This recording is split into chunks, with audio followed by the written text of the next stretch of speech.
Hello again, and welcome to the BitHUD podcast. I'm Thaddeus. I'm Dan. Leave that in. Yeah, we're definitely leaving that in. And this is episode 23. So today is our HUDDIE Awards and our top 10, marking pretty much a year, our 1 year anniversary of being an actual show. I thought you were going to say being a couple. I mean, yeah, it's our first year of that too. You got 6 more years before we get engaged, as we discussed before. Yes. But yeah, so for 1 year anniversary, we kicked off our whole show with top 10 of 2018, and we're ending the year with our top 10 of 2019. Keep in mind, it's going to be slow for like most of January. The only thing that's coming up that I'm going to get is that Tokyo Mirage Sessions Sharp FE. Like new game or any game? That's a new game I'm getting. Is there any new games though? I mean, I downloaded a couple new ones and I can't tell you anything about them. I can't even remember what. Yeah, so I've been so into the Persona 5 chase. How's that going anyway? Not bad. I beat Kanashiro's castle. Okay. But between all the, honestly, this is the worst. Between all the parties, the Christmas parties and the freaking, we have to go buy Christmas gifts and being engaged and, we got to go buy stuff for engagement. Like, why? Yeah, I'm not jealous of that whole thing. Like, it seems she made me get these motherfuckers a box of shit. Who? Raj and Pally. Why'd she making you get them a box of shit? Because they're gonna be like my co-best man. I'm only having 2 people in my fucking wing party. Okay, yeah. Sorry, you out. Hey, but I'm sure you're happy. Yeah, I'm fine with that. No offense taken at all. She's like, what about Thaddeus? I'm like, fuck, Thaddeus is probably... I'm like, each one of these guys that doesn't make it in will thank me. Yeah, you called it. So, I had to get them a fucking box and fill it up with, raffia or whatever that shredded paper crap is. Yeah. And then, I put... For Raj, since he drinks, I got him a crown. Okay. Pally does drink. It's not like it's against his religion. He just doesn't. Okay. So I got him vodka because it tastes like nothing. Yep. Right? I was originally going to get him a Mountain Dew. I'm like, no. One of these boxes will cost $30. The other will cost $7. I got them cups or glasses from Party C that say best man. Yeah. And then I put a little nice note in there for them. Okay. It's the exact same note. I made it on my phone. All right, that sounds good. And yeah, I mean, my Christmas isn't as complicated. I mean, obviously, I'm getting dragged to Redneck Town this weekend until I think Christmas Eve or something. That's the note that I put in their box. Don't read it out loud, right? Nah, it doesn't matter. Okay. Well, it says, "Hey fucker, this could have been done by text, but Erica made me do this. You know you're already in the wedding. Time to suit up." And it's got a little picture of a bow tie on it. Yeah, I would put a dick, and Erica was like, yo, what the fuck? I'm like, bow tie?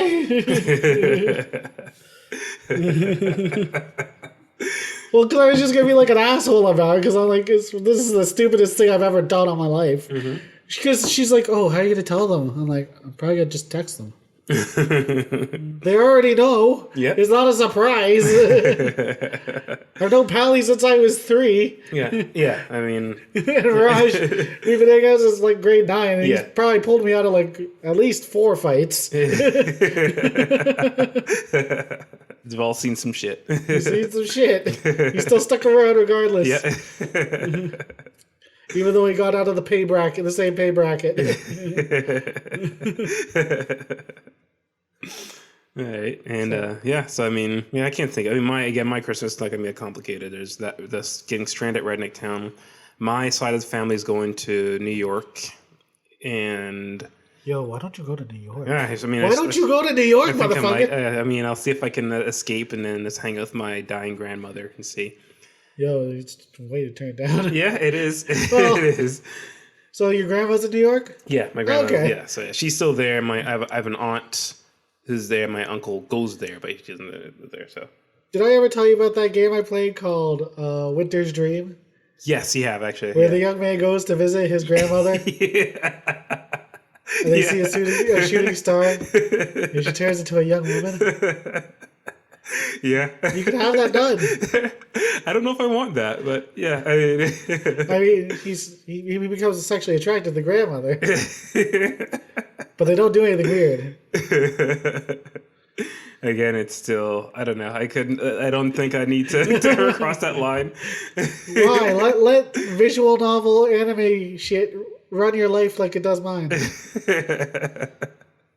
I'll leave that to you. You're the authority on that. I mean, I couldn't even, it would take me, 20 years to reach the level that you have. So. I don't even, what the fuck? Where did I go wrong in my life where I'm the authority on anime bullshit? Well, just by default in the room, you've probably consumed way more than I have.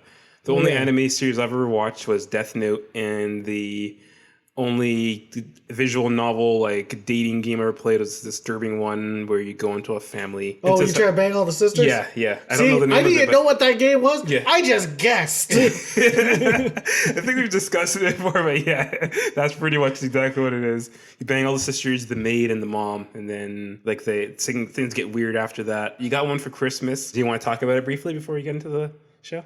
No. Is it a top 10 item? It is not a top 10, surprisingly. All right. Well, okay. So all that aside, let's get to the main show. So we're going to record our top 10 first because I feel like the HUDDIES are going to be very contentious. Well, we've put up nominees and we're going to go head to head. Yeah. To find the greatest. Instead of deciding ahead of time what's going to be our winner, Dan's like, no, we'll decide it on the show. I was like, no, because here's the thing. Okay. Neither of us really care that much. We just kind of want to give a shout out to certain things. Yeah, more than that, more or less, yeah. And, it'll be like a rap battle. 30 seconds to make your point. Yeah, and certain topics you made choices that I don't necessarily agree with, but oh, trust me, we'll get to that. Some of those topics were purposely done. Oh, I know, 100%. I maybe set a few in there just to cut you up a little bit. Oh no, I caught that right away. Yeah, right. So we'll do our top 10, then do the HUDDIES, and maybe release it in reverse order, depending on how long it goes and how much I've got to trim it down. Yeah, well, I need to give you something to do while you're, political prisoner over Christmas break. Yeah, I believe I still got a lot of work to do just for my day job. So this will be fun, and we'll see if we're still friends after this. Yeah. All right. So maybe we'll become more. Oh yeah, there you go. I mean, we've got to work towards that engagement. That's right. All right, Canada, you got to work on your your polyamory laws. Why? We'll just move to where is it? Where are all the Mormons? More Utah. Utah. Yeah. We'll become Mormons. Although I think they frown upon the gayness. I could imagine. Yeah, that's the downside. It's like you can't win. I mean, one of us has to get a sex change. That comes down to. Well, I am Filipino. There you go. So yeah. So yeah, you got that sorted out. But I ain't getting topped. Sorry. I'm a power bottom. A bottom, but I'm strong. You're thinking a little too much about this. No, there was like a fucking joke. It's like, I'm a power bottom. I'm a bottom, but I'm strong. I'm like, what the fuck? What does that mean? Is it like you grind them down to your ass or something? What is that? Well, no, like if you're a bottom, like you can still fuck upwards. Guess so, yeah. I don't know. I think it was on a Jay and Silent Bob thing. Yeah. All right. Maybe edit that out. Yeah, no, we're covered from this. Hi, Mom. Merry Christmas, everybody. All right, so we're going to go from bottom to top as usual. Yeah, we're going to speed through the bottom 10 to 5. Yeah, so 10 to 6 will be, we'll just list them off. If you have something to say, then we can kind of jump in, but overall I'm just going to kind of list it. We'll go back and forth, and I'm going to start with mine. So my number 10 is Devil May Cry 5. Whoa! Yeah. I mean, only because it's man. I enjoyed it, so I see right away you gotta get something to say. No, just keep going. Yeah, so surprised. I had a good time with it. It was a fun game, but it's kind of like after beating it, I never wanted to go back to it because the trophies were fucking insane. Yeah, but that's almost any Devil May Cry game. And not just Capcom games in general. To get a platinum, and it's like they also don't stack. That was annoying too. Oh, like, you have to do it on different levels? Yeah, so bullshit, so even if you never beat mind, it just flush it. Exactly. If you beat it on the hardest difficulty, you still have to go back and beat it on like the difficulty underneath. It doesn't stack, so that's fucking annoying. So I mean, that was its downside. I mean, otherwise a great game, tons of fun, campy story, great music, fun characters, and it's a nice return to form. It ignores DMC, the Ninja Theory one. I enjoy that game, but I mean, it's good to go back to the Dante we all know and love and his cast of rogues. Yeah. Okay, so you're number 10. My number 10 was Sayonara the Wild Hearts. Okay. You know, it was a cool game. I actually didn't expect anything of it. Yeah. I only picked it because the aesthetics looked like Persona 5. Of course, yeah. And then I found out that like it was just a really cool sort of racer almost, or like a time trial thing. It's kind of like almost a rhythm game, but not quite. It was kind of like a rhythm game. Yeah. So, but the visuals were great. Yeah. Music was all right. I'm not really into that sort of Euro techno feel like electronica shit. Synthwave, yeah. I like synthwave. Yeah, I don't know. I enjoy it, but I'm not going to listen to it on my own. Fair enough. I work out to that shit. Oh my god. So like that was actually a really cool game. It took me by surprise, so I really did enjoy it a lot more than I thought I would. So that's my number 10. Okay, my number 9. Recent release, The Tourist with a Y. So it's at Voxel Games, kind of like a puzzle adventure kind of game. It's like Zelda without combat, so it's mostly the puzzle solving and kind of just like go around doing different activities like scuba diving, taking helicopter rides, going to arcade and playing things. But while you're doing that, you're also trying to go into temples and find the monuments. So each one has a kind of creative puzzle you got to solve, and each one will challenge you. The only downside to it is that the platforming is not that great, especially since it's got an isometric shape, and everything is kind of blocky. And sometimes there's one level where you have to jump on spheres, so it's just all kinds of fucked up to get that right. But Tourist is a great game. Not enough people are talking about it, and I say give it a chance. All right, my number 9 was The Messenger. Okay, so we're doing ports then, right? Yeah, we're doing ports. A 2000. Man, I played so many games I hated. I have to put ports in. Okay. Fair enough. The Messenger port. It's sort of an 8-bit sort of Ninja Gaiden or like a ode to. Yeah, well, I mean, it was on my list last year. Yeah, and it was all right. So it's hard. It's pretty hard. But yeah, the fact that it felt good to play, but honestly, it got overshadowed by their shit. Plus, fuck that devil. Yes. That guy fucking ruined it. That's when I stopped it, yeah. I was like, what the fuck is this? I liked when it turned into a 16-bit game, and then that was kind of cool. And then the devil, as like, I think last year when we talked about it, I couldn't beat him. It was like, almost as bad as Genichiro, but even that was more reasonable to me. I was like, fuck this game. I just fucking dropped it. I was like, out. I'm out. And the thing is, right after you beat him, the game becomes way better. Because that's when it becomes a Metroidvania. Never mind. I don't want it. So yeah, I mean, it was like right there. After that, the game shifts into a different kind of game altogether. So I'd say, try beating him. I know, for me, it was like after the Genichiro fight, I was like, well, I mean, nothing can be harder than that. So I went back to Messenger and I fought the Red Devil guy and I kicked his ass afterwards. So yeah, all right, good choice. Yeah. Number 8 is New Super Lucky's Tale on Nintendo Switch. So it's a port / kind of remake of Super Lucky's Tale. They went from the ground up and kind of improved everything on it. And it's a fun little 3D platformer. It was surprisingly better than I thought it was going to be. I thought it was going to be kind of like middleware, shovelware kind of thing. But it's actually well developed, very charming, solid 3D platforming in some inventive worlds. It's a lot shorter than I expected it to be. I remember getting to like the 4th or 5th world and then it was over already. If you like 3D platformers and you have beaten the Marios and everything, give it a shot. So my next one is Vambrace the Cold Soul. Ooh. Yes, it had to make the top 10 because you know I played the shit out of it. Yeah, you did. Hard as nails. No one likes it. But the art is fucking sick. Yep. And I actually enjoyed it. Yeah. I get it. There's a lot of falls. The tutorials are shit. Yep. But you know what? I enjoyed it. I had a good time. Not good enough where I don't know if I'm going to be the first person to platinum it. Yeah. But you know what? Shout out to them. I hope they make something a little bit more polished. You know, I'll be waiting to see what they do in the future. Yeah. But a solid 7. Wow. I mean, Right? well, Higher than I thought it was going to end yeah. up. I mean, but hey, at least it's. Well, the fact that I actually enjoyed it Yeah. all the way through was what made it put it above the other two. Yeah.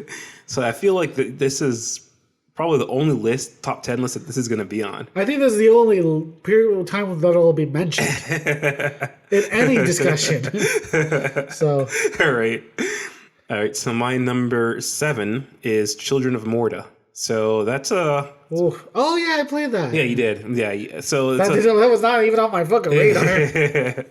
So I'm having fun with it. Like I go back to it from time to time. I saw you were back onto it like what, last night? Yeah, maybe 2 nights ago. Yeah. Yeah. So it's a fun little hack and slash top down RPG-ish roguelike game.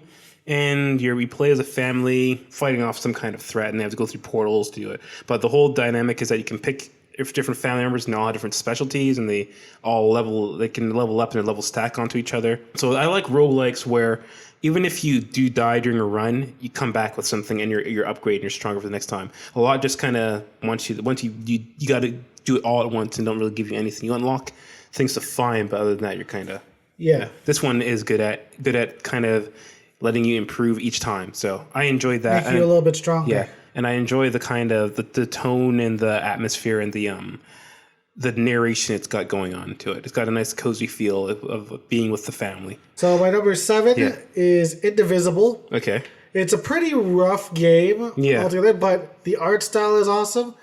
RPG combat's pretty simplistic, but it lets you get through a lot of it really quick. The story is entertaining enough, better than some, where it's not a lot of like conjecture and I'm gonna monologue, which I can't stand that fucking shit. Yeah, that's a major downfall of RPGs. You know what? I thought it was me, and because a lot of 8-bit RPGs do that. I was like, maybe it's me. Maybe I've changed. I went back, played Final 6, played Final 4, Chrono Trigger. They don't do that. They don't have 3 fucking pages of text per character. So much now, I think it's just people are just not getting edited, or they have so much file space now that they can just go fucking That's what crazy. it is. They feel like they can flesh out the stories, and it's, I don't know, nothing's ever that interesting. You know, you just say what you gotta say. The fucking everything else should sort of speak to it, and then maybe once or twice to really put in the work. Yeah. Yes. Yeah. Exactly. But so bad. Absolutely. But this game was actually great. They had too many characters though. Yeah, really? There was 18 fucking characters. You don't need that many characters. And how many people can be in your party at a time? 4. Yeah, you don't need that many. Although I did platinum it. Okay, yeah. Yeah, remember that? Yeah. I mean, it didn't take long, did it? No, it took me a week. That's not too bad. For an RPG, that's amazing. But I did play 5 hours a night. Okay, yeah, it's reasonable. Yeah. So that's my number 1. Or Okay. Number 7. Number 7, yeah. All right, number 6, I believe you're both going to have this. It is Bloodstained Ritual of the Night. Number 6, motherfucker! Hey, man, I've had some tough competition with the Maybe it's because I enjoyed myself so much more. Yeah, I mean, I had a great time with it. It's one I kickstarted. So this is probably the best game I've kickstarted. Especially, look at the fucking history, man. Yeah, like Mighty Number 9, Shenmue 3, goddamn, Yooka-Laylee. So yeah, Woof. this one, so this is the best one that I kickstarted. It felt like it was supposed to. Yeah, exactly. They took their time with it. Koji Igarashi made a point of going back and tightening up the controls. Yeah, tightening up the controls, but also when people were complaining about the visuals, they went and then they got Way Forward to come in and help. I thought it was polish it up. No, it wasn't Blue Point. It was Way Forward. Yeah, the guys like Shantae and all that. Yeah, they did a good job. Yeah, so they gave it a nice new sheen.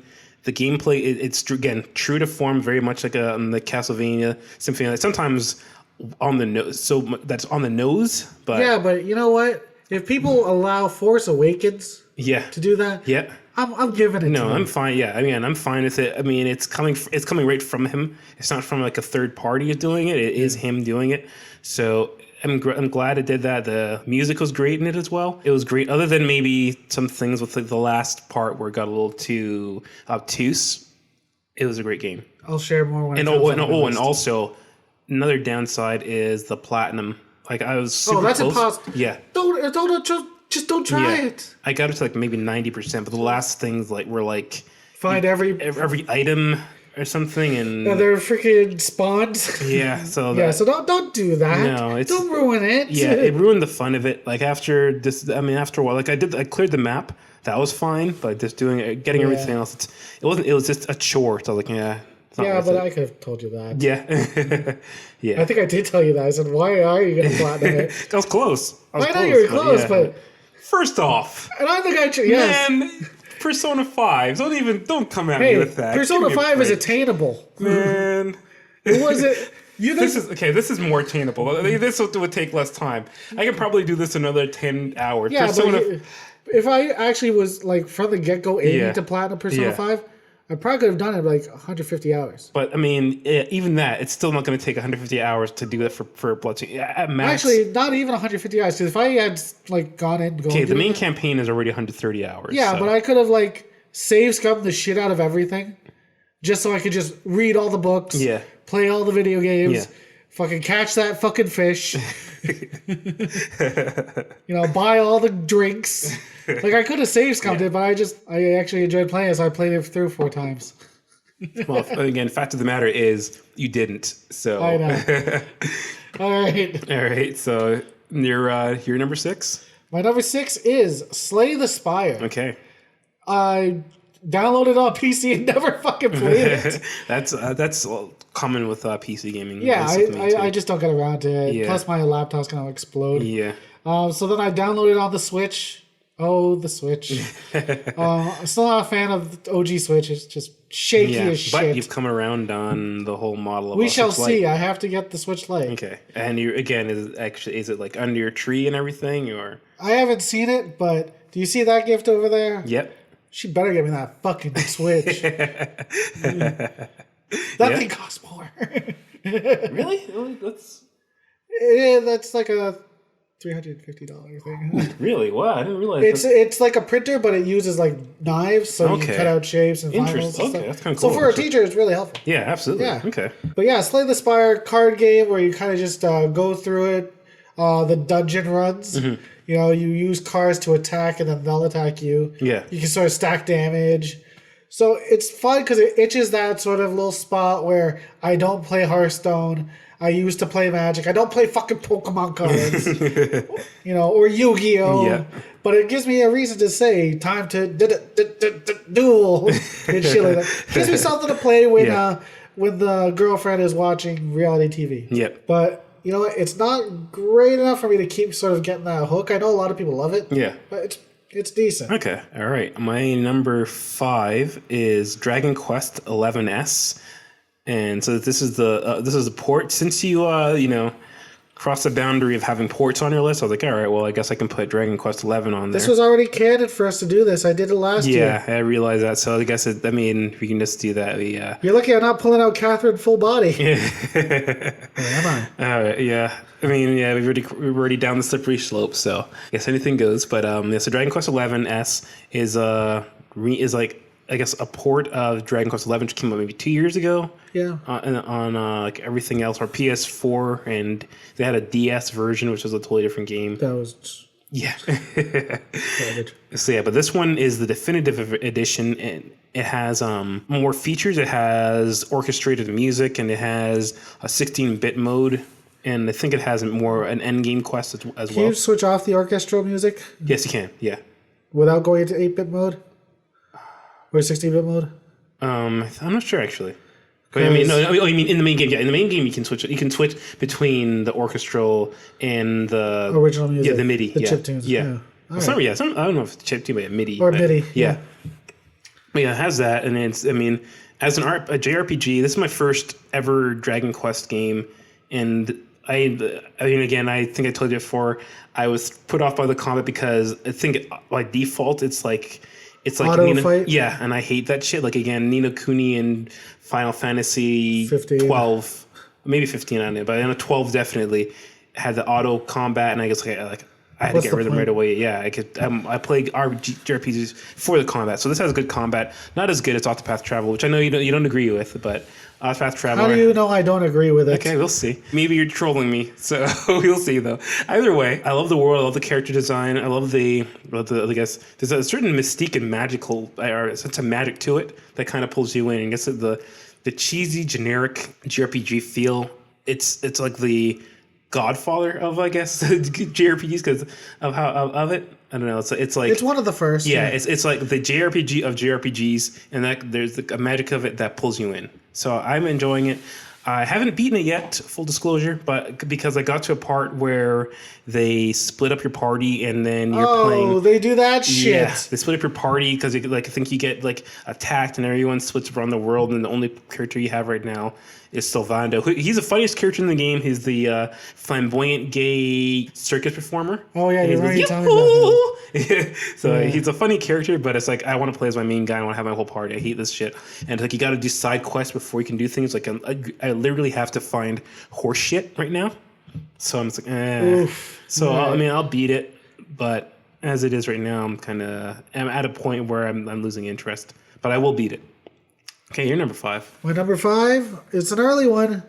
Far Cry New Dawn. Okay, yeah, we had some good We times. had with a that. lot of good times, Yeah. and you know me, I was like playing it by myself too, Of course. just fucking around. I was like, yeah, I'm just gonna murder a bunch of people because I like the gunplay in Far Cry games. Well, I think one of my favorite gameplay moments of this year is the mission where we had to ride with that guy in the turret. Oh truck. my god! And they could only put 2 people on it. Oh So we had to like find ways like squatting on top to stay. no! I was like, okay, you drive. I'll just find a way to do this. No, but we couldn't Or drive. the plane, or Yeah, the plane. Someone had to sit in the turret because the other guy was driving. Yeah, and I was just trying to hold on. I'm like positioning my character in specific ways where it blocked your view.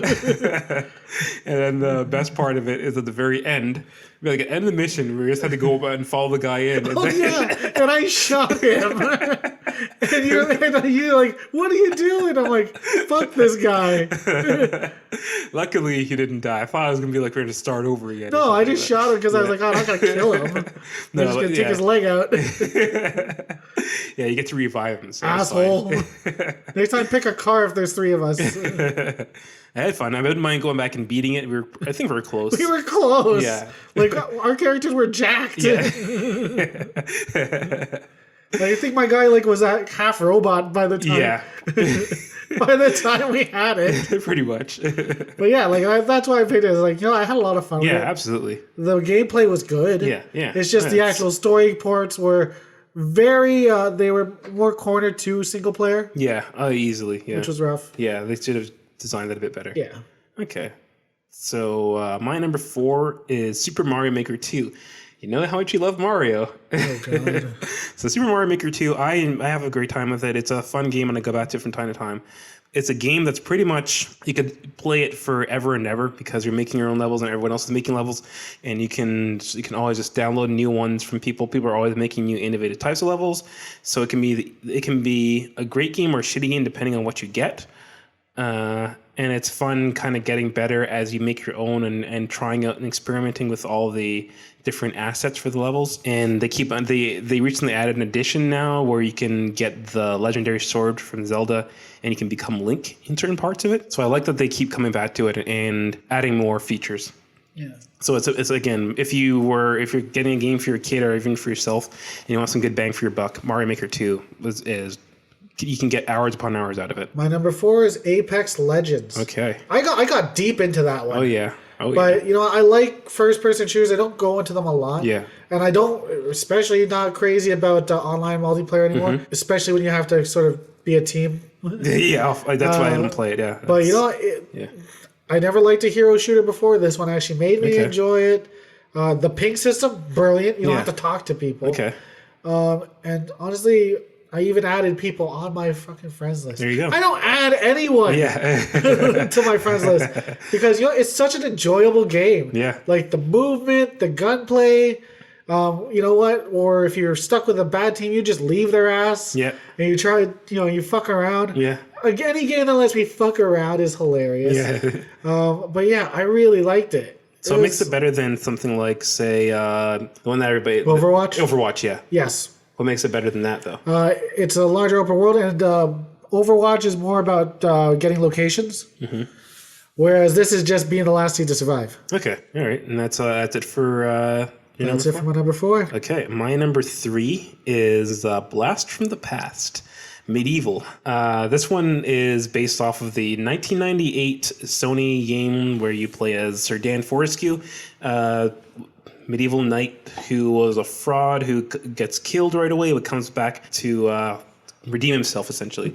I enjoy the Tim Burton-esque visuals, and again, there's definitely the whole nostalgia glasses coming into play with this. I loved the game as a kid, and coming back to 20 years later, 21 years later, I mean, there was definitely they kept the jankiness, which was a bit of a downside, but the magic and charm was all there for me. So that's why I enjoyed it, and I platinumed that game pretty much within a week, and I enjoyed all the aspects to it. I mean, I had kind of like had moments where I play, then I could like picture myself back 20 years ago, what my first time experiencing the main game and trying to remember what it looked like back then. So it was a great reimagining, or not reimagining, but yeah, revisualization or whatever of the original game. Mine is also a blast from the past.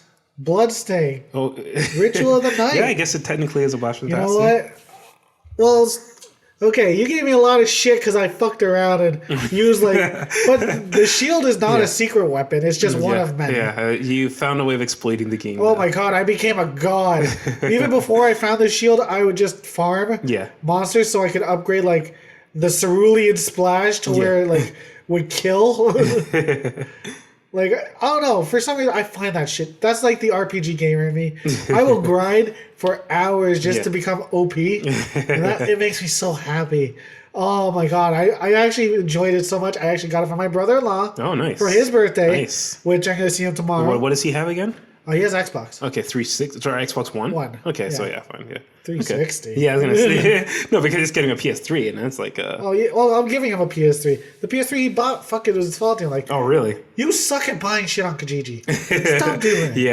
Yeah, I wouldn't buy a system on Kijiji. Like, I'd get a I bought tons of systems. Oh, really? Okay. But here's the thing. If they're like, there's no controller, I'm like, I'm bringing a controller. Yeah.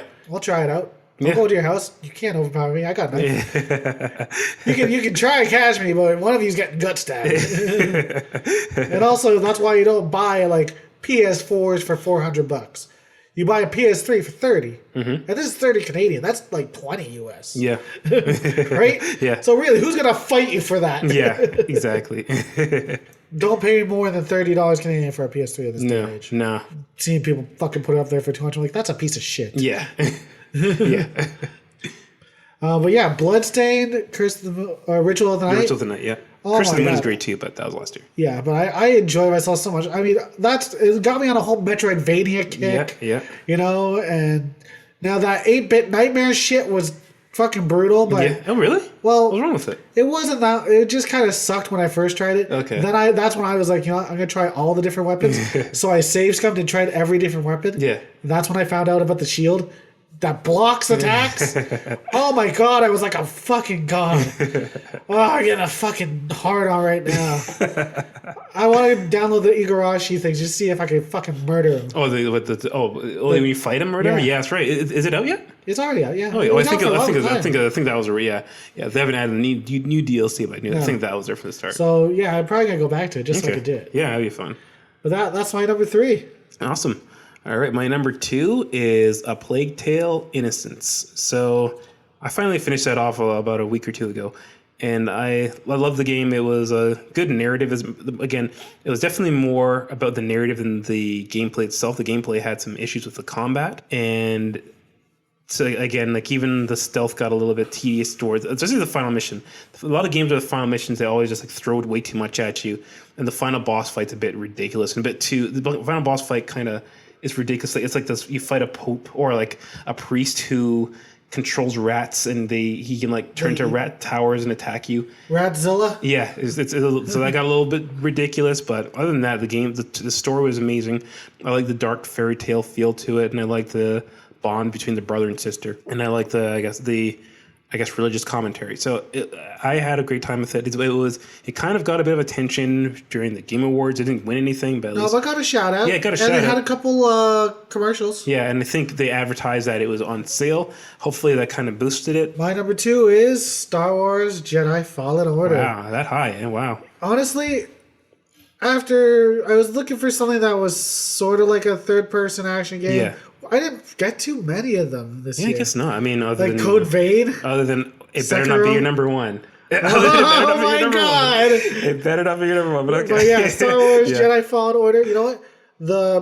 A lot of the gameplay was kind of fucked up, but it didn't stop me from enjoying it. Yeah. Like, because it was really just transitions. Yeah. Between like areas, and some of the parkour was kind of fucked up. Yeah. But like the fighting was good. I'm not a huge Star Wars fan. I can appreciate it though. And this was actually one of the better stories. Yeah. I like the lore of Star Wars, but I usually hate the stories. Yeah. Yeah. But this one actually, like, it had very little to do with it. It was just kind of like, where they're feeling effects from the main It's a side storyline. story. It's like the show Mandalorian. But like all the right? characters were likable. Yeah. Or at least good. Yeah, I mean, I like Cameron Monaghan. Yeah.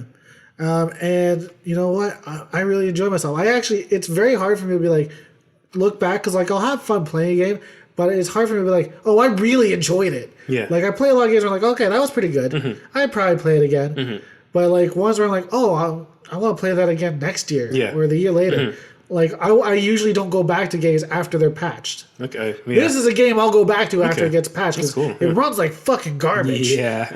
Yeah. Plus, BD1 is the cutest robot on Earth. He's like a dog. He gets his foot hurt. He's all limping around. Aww. He's like, oh. So maybe if I saw that, I might have kept the game. Yeah. I'll say. But again, I didn't get anywhere with it just because I have Star Wars is a rough thing to get into. I have an apprehension to Star Wars, especially now the way the series has gone. Like I heard even the new one that came out. People are taking a shit on that new one. I knew it. I mean, we were talking. Well, I fucking knew it. I'm like. Yeah. Pally's he loves Star Wars. I'm not gonna say he doesn't. And I'm like, dude. He kind of he was like hoping. It was kind of funny. Like he's like, well, maybe like he's like it's getting sixes, but you know, he's like maybe the other. I know the other one's got like a little bit of a bump, but maybe not this. I'm like, what if it's a 6 with the bump? See, this one came out of the gate limping. At least like. Well, here's the thing. People thought that Star Wars Last Jedi was good. I was like, that movie was a piece of shit. See, that was one that it was like, some people hate it right off the bat, but there's some people who hate it who like, oh yeah, I liked it, but after even later on, like, it wasn't that good. A lot of the critics defended it. Yeah. Because they liked being subverted. Yeah. Having your expectations subverted, Ask J.J. Abrams how he liked getting subverted. Yeah, he derailed the whole series. Because that's why. Basically the problem with the new one is he had to redo damage it's control, basically number 8 and 9 mixed into one movie. Yeah. So there's just so much shit. Yeah. Just to patch up the holes that fucking Ryan Johnson fucked into that Roundhead fucking Ryan.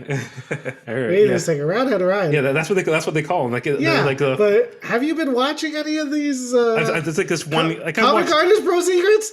Have you been watching Ethan Van Sciver? I can't say I watched him. There's one guy who I can't take him too seriously, but like I think it's like Nerdrotic. Nerdrotic. Yeah, like he's a little too. He like some people. I think the thing with those guys is that they get a little too caught up in the SJW politics. Yeah, and it's like they do so much that they get blinded by it almost, and so I totally agree with everything. But yeah, sometimes I like listening to him rant about Roundhead Ryan and things like that. But that's why I liked him, because those people were the ones who were like calling themselves the fandom menace. Yeah, I mean, that's fucking brilliant. That makes it made me love Star Wars again. I was like, yes, this is so good. So it's such a weird thing. Well, I don't like the Star Wars movie, but I kind of enjoy listening to people shit on it. And I like it when people talk about the old movies, because you're like, oh yeah, that was a really good thing. Yeah, I could see that people could enjoy Star Wars. Yeah. Like, again, I have nothing against the original trilogy. I'll probably never watch it in my life, but I have nothing against it. But everything since then, I feel like sometimes it's got to leave well enough alone, right? Yes. Also, I have to say this one thing against Fallen Order: where the fuck were the Ewoks?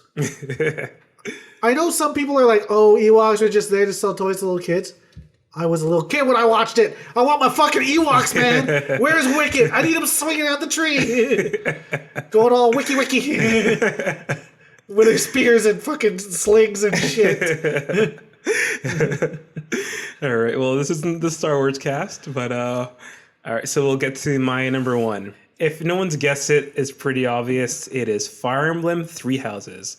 Fire Emblem Three Houses, it caught me by surprise. I had never played a Fire Emblem game before, but this one I got almost on a whim. Got the collector's edition, and it was almost like love at first sight. I mean, the combat and the strategy, that's solid. Everybody knows that if you played a Fire Emblem game. I feel like it's similar, except I guess to get rid of the triangle system or something. It's a little different. You mean the system where you can attack from different sides? No, the triangle system is apparently like axe versus sword versus spear. Oh yeah. Yeah. Oh yeah, that's been in there for a long time. Yeah, so I'm saying they got rid of that. Yeah, they're saying they don't. That's not really in it anymore. What? Yeah, I don't know. So why not? I have no idea. But and that was like a fucking staple. Yeah, so I heard that's not there, and the new kind of gameplay mechanic is having the gambits where you can like have your horde of army soldiers go and attack people. So I heard that's different. I don't know, but I mean, you're bullshit. You haven't even played it yet. Anyway. I know you don't even give a shit about that. I'm pretty sure you don't give a shit about that at all. No, actually, it did make it harder because, like, if you had a person like with a lance on a Pegasus, you get fucking destroyed. No, that can still happen. It fucking made it hard, like, because you have to be really thoughtful with who you were going to use. No, there is still that to a degree. It's just not as concrete, but there is still a whole thing. Like if you're in a Pegasus and you get attacked with certain types of weapons, you get fucked. And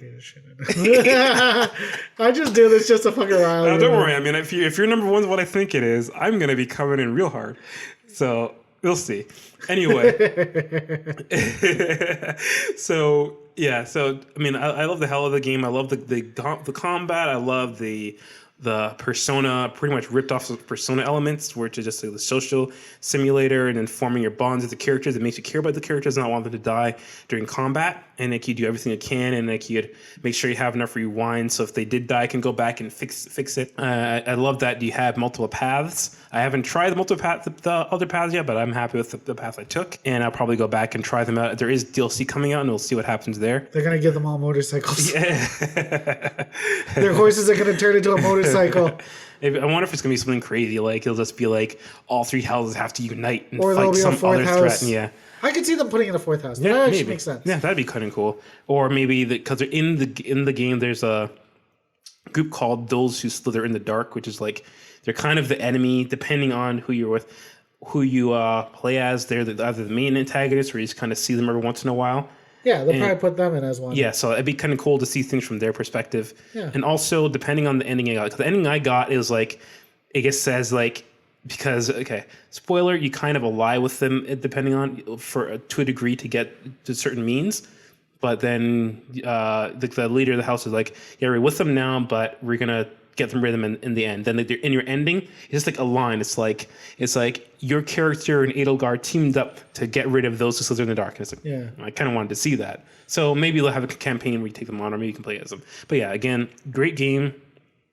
Like I really would say, if we were to do numbers, 10 out of 10. Like I can't think of anything I didn't like other than maybe the other thing. Like at the end of it, there aren't enough things to do in your campus for like the social parts, because like you run out of variety. But I think they've added some things for DLC. Okay. But other than that, I mean, amazing game. You'll see what happens whenever you get to it.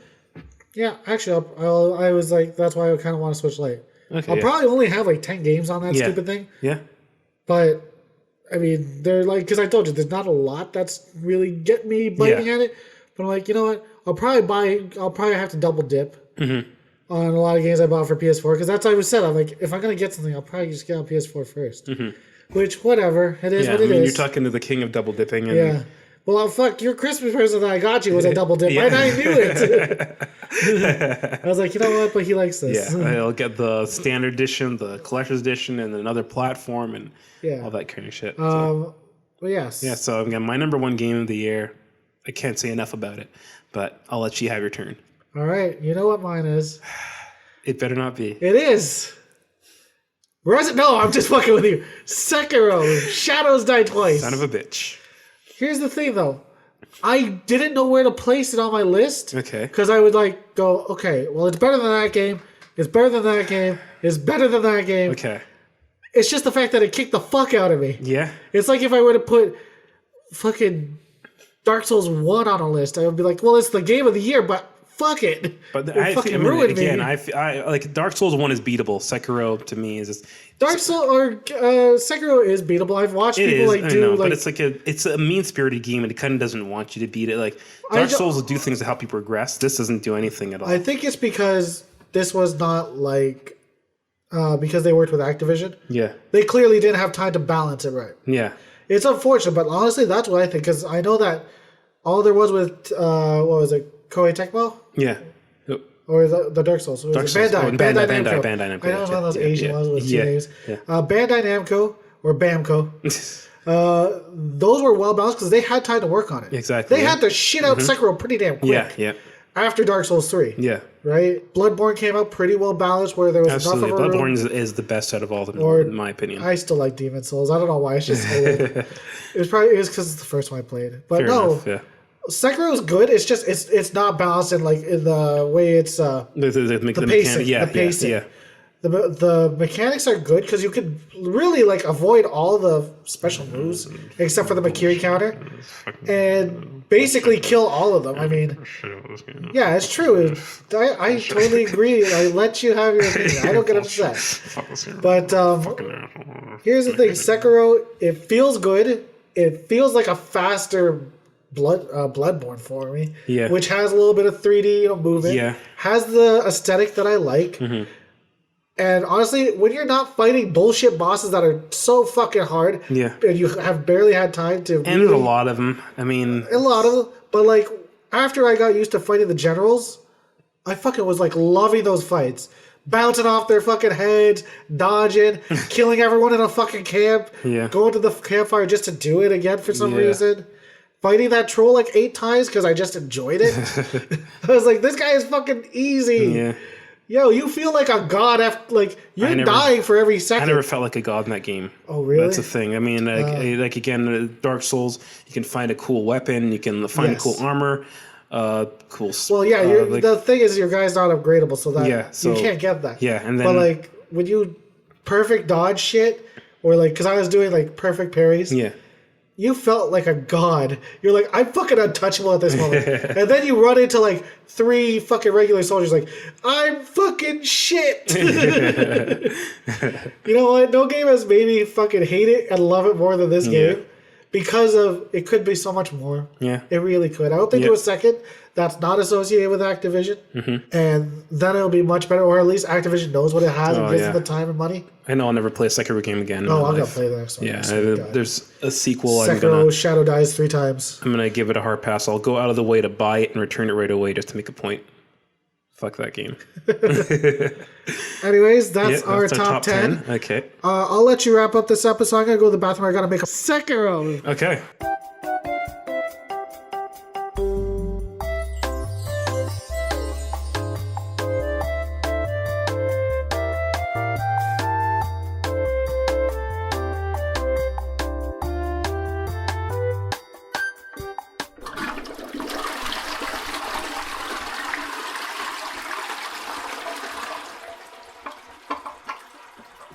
All right, and we're back. Dan just came back from ghosting in my toilet. Yeah, well, I mean, I've waited 9 months before I would even take a shit in your place. Yeah, yeah. I think it's the first time apparently, and I was getting a little jealous because Raj said that as soon as he moved into one of his new houses, his new house, I blessed. Once you move with your girlfriend, you trust me. All right. I'm gonna drink a fifth of vodka and take a fucking hard steamer.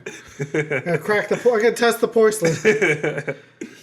I noticed my dog was interested a little second ago. He was at the corner sniffing down the hall to catch a whiff. It was probably all the Italian I had last night. Oh, there you go. Yo, man, I'm not used to eating carbs yet. Oh, yeah, that's I'm right. Fucking dying. It's fucked up.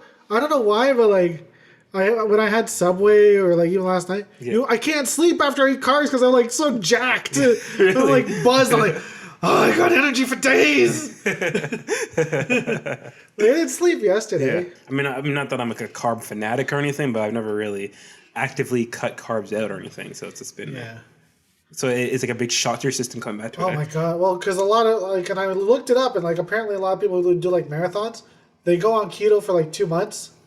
And then they carbo load the next day, or for the 2 days before, and they're wired for sound. Yeah, it makes sense though. Yeah.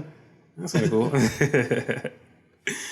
All right, now we're going to be going to the HUDDIES. So this is going to be contentious. So we've. What are you talking about? This is all friendly. I mean, we wouldn't purposely do things to cheese each other.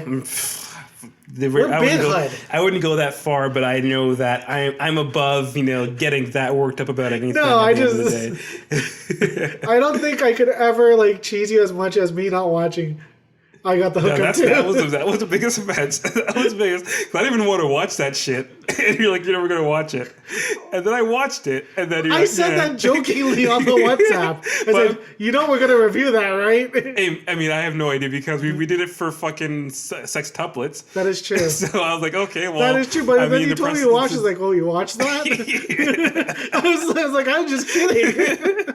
Hey man, I mean, you watch sextuplets. I was like, all right, I guess it's fair game. But I got conned, and I never forgive you for it. No, I'll get back at you someday. Don't worry. Oops. Yeah, that sounded really good when I dropped the phone. Look at that. All right, so you've got it up, or I can probably. So we'll start with the Kinder Surprise, which is they might be made for the youngins, but these are surprisingly captivating. So we have New Super Lucky's Tale, Ukulele and the Impossible Lair, and Indivisible. So, I mean, I think you put Indivisible in there. What's your reasoning for that one? Oh, I mean, it's a tale about a girl who loses her dad. Yeah. And then she's like, for some reason, the person who killed her dad is stuck in her brain. Okay. So she hates him. Right. But then she is going to stop the world from ending, and he actually stops her from destroying the earth. Okay. Sorry, spoilers for this one. Yeah, I mean, what makes it such so a there's the whole story is about a teen girl going through growth and accepting who she is. So it's all about that, and there's basically the Power Rangers. They're all diverse characters.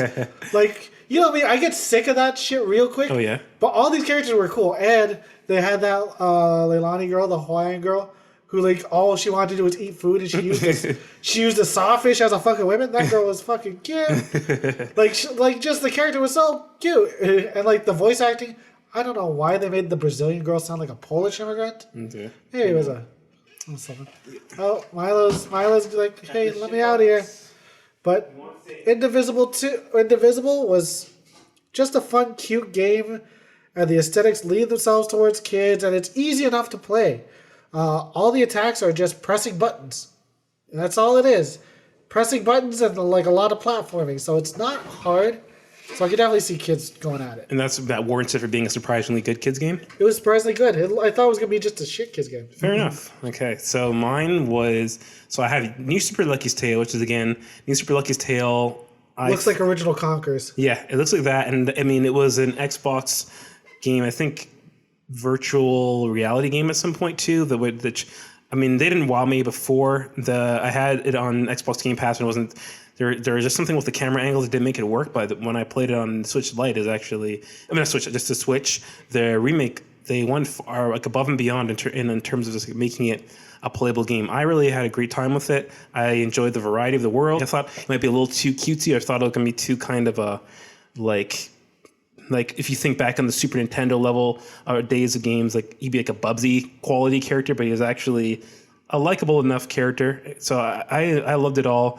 I mean, I kind of talked about my top 10, so I don't want to kind of be repeating myself a bit too much, but New Super Lucky's Tale was a game, and it's a good, if you have little kids, say maybe 4 or 5 and just getting into gaming and 3D platforming, this is a good start. It's got some challenges, but it's not too hard at all. It gets way easier than something like, say, Mario or something. Back in the day, I used to play things like Crash Bandicoot, and Crash Bandicoot was fucking sadistic.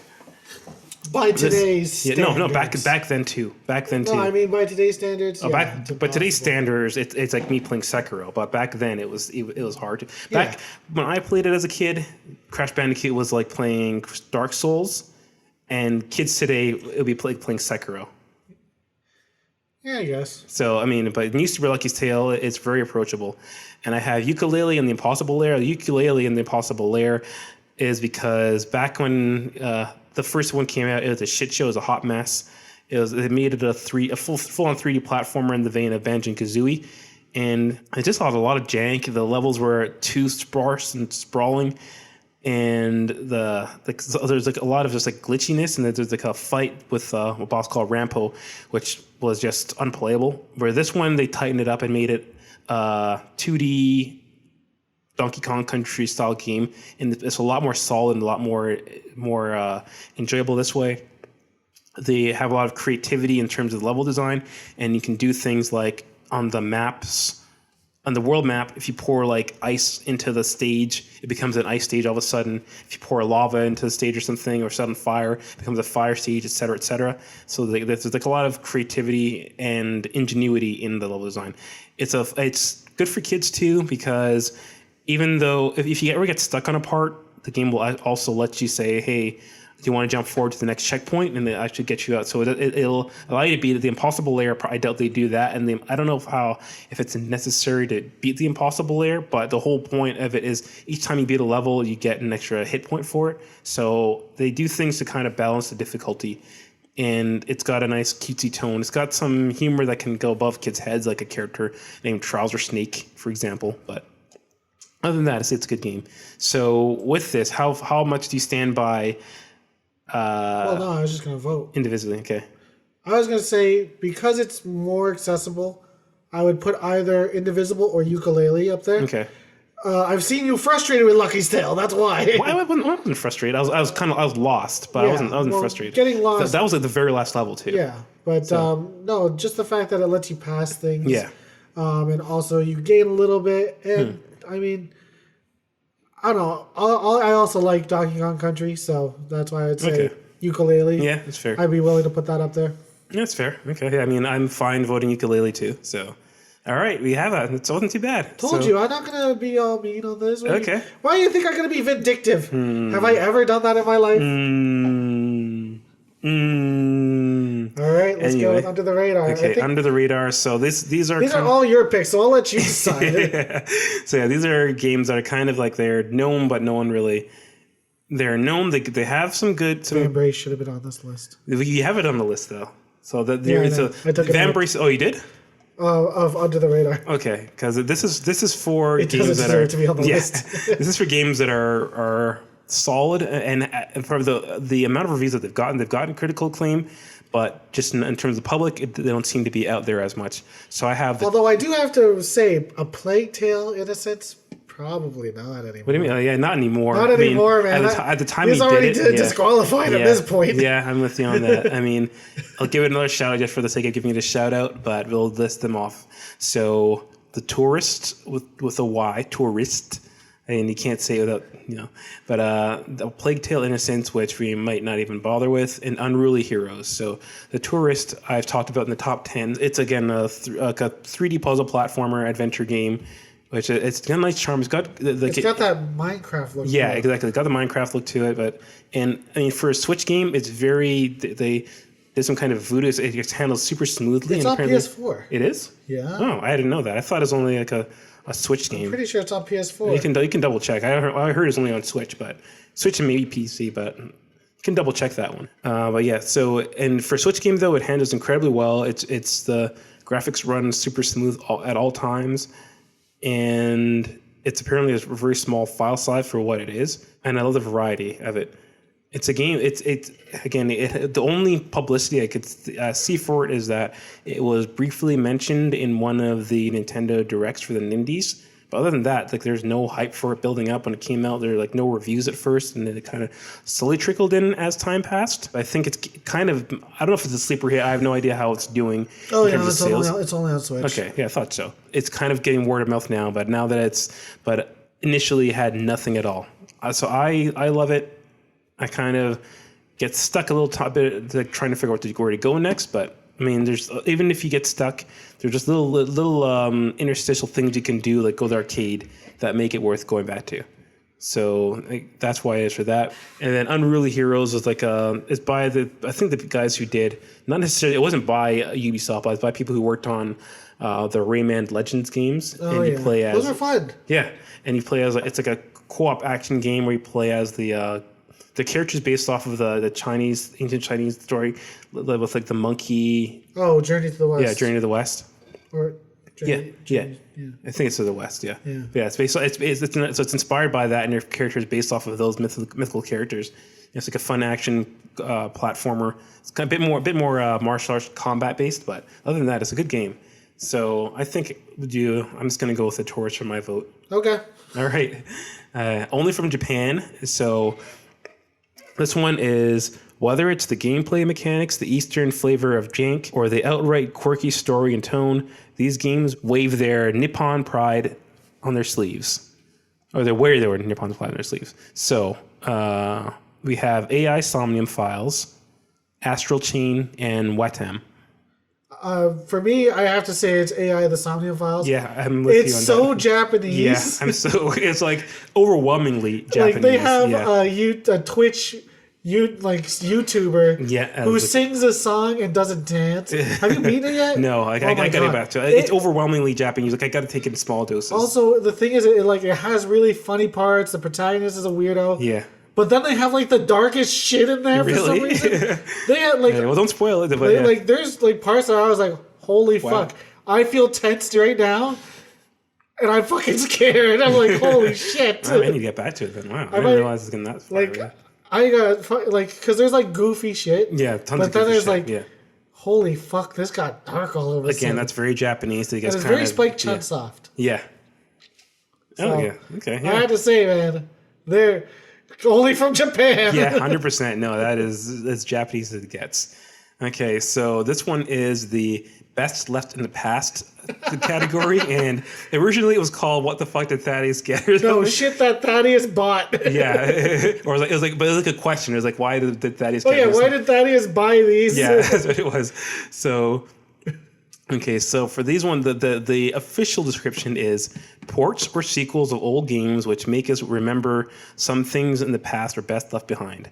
So I have, this is controversial probably, but I have Ni no Kuni, Wrath of the White Witch, Final Fantasy 12, and Shenmue 3. So you know which one my vote for. I think we're probably going to be together on it. Shenmue 3? Yeah, Shenmue 3. Like it's like I didn't even fucking pop it in. I didn't even take it out of the shrink wrap. Well, yeah, because you wait, did you end up trading it in? So I think I told you before, EB on Black Friday had a sale where you get like a double bonus or whatever for trading in. So I got extra credit, but I traded in for those two fucking games. So it was a wash. Well, you were in the store. You're like, yo, should I get Ni no Kuni and Final Fantasy 12? I was like, no, you shouldn't. You're like, I've never played either. Are they good? I said, no, they're not. I was hungry for a JRPG. You and I didn't was like, listen to me. I didn't know the combat though. I had no idea. Okay, I thought you said like. Well, no, because you're like, well, what's the combat like in Ni no Kuni? Like, it's kind of like Dragon Quest. Yeah, but Dragon Quest has good combat. But it's auto combat. No, not. I mean, Dragon Quest doesn't. I mean, you can choose to have auto combat. Yeah. So you didn't say that. Well, in Final Fantasy told you like, well, what's that like? I'm like, you don't control your party members, but it's kind of like an MMO. Yeah. Which, I mean, again, you didn't sell it or not. You didn't do the opposite of sell it well enough because, like, you say MMO, like I think of like Phantasy Star Online. Like, Phantasy Star Online had great combat. Not really a MMO. Like when I say MMO, I mean like World of Warcraft, where you click on shit. Okay, I never even played those, so I didn't even know that much. I played so many MMOs. Because I mean, the only MMO I ever played really was Phantasy Star Online. So that's my experience. I was like, oh well, I mean, I can handle that. I mean, what's so bad about that? But no, it's so much worse. Yeah, so Shenmue 3 was a shit show. Big time, yeah. Your goose running game can't save you. Your quick timey fucked up faces. Turtle races this time around. Also, apparently, in the original build, like some of the earlier builds, the faces looked better. Oh, really? So they purposely made it look like shit. I didn't even know that much, but yeah, the faces looked like shit. The animations were awful. The body structures didn't look like. No. They looked like Virtual Fighter. Yes, very much so. For the bodies. Yeah, it was a step back. Like I didn't even know this, but apparently, Yu Suzuki doesn't play video games, so it's like. No. So it's like he's still trapped in like gameplay mechanics from 20 years ago. Oh my god. So it's like, come on, man, if you're gonna be a game designer, you gotta be up in the times. You gotta play games. Yeah. But then again, there's a lot of people who work for like Sony and Microsoft and Nintendo. Don't play games. But I mean, even if but not even like the designers themselves. Like I feel even if you don't play games, I feel like you gotta have your finger on the pulse. You gotta like know, be There's looking. There's a lot of game devs who don't play games. Really? Oh, I guess so. That's weird. Sorry to say. Yeah. Sorry to say this, but there are a lot of them because It's just how it is. I mean, I guess it can work to your benefit of in terms of like not making something derivative.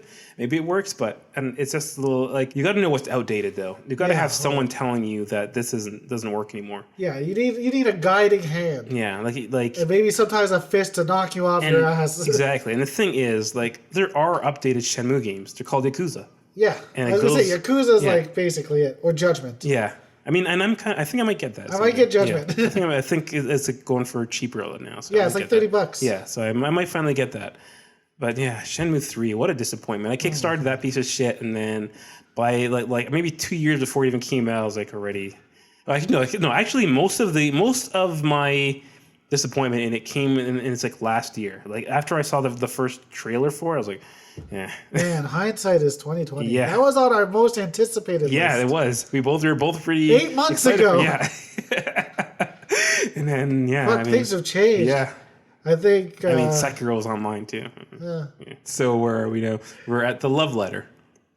So the love letter are homages, facsimiles, and downright ripoffs to games we don't see much of anymore. So we have Yooka-Laylee and the Impossible Lair, Bloodstained Ritual of the Night, and Wargroove. I think this one's a no-brainer. Bloodstained. Yeah, Bloodstained. It's by one of the OGs. Yeah, it's by the. I think this is the only one. Actually, no, Yooka-Laylee too. But I mean, yeah, Yooka-Laylee too. Yeah. So that's fair. Yeah, but Bloodstained for sure. Well, actually, for all we know, Wargroove could be done by I don't know. I know. From Advanced Wars. I think Wargroove is by like a Swedish or it's a European company. Oh, is it? Yeah, it's a European company, and I know that like. But Bloodstained, come on, you can't. You can't even. Yeah, no, that was just again. Some of these are I put things like if we did this last year, Bloodstained would still be on there. Yeah, for Curse to the Moon. Yeah. All right. So next is A for Effort, and this is one you came up with. I couldn't. What's your explanation for this one? Games that had AAA quality but just fell short of being good. Okay, I mean the top ones are number 2. That's Well, no, because I can still say it needs a lot of fucking polish. Fair enough. Okay. Yeah.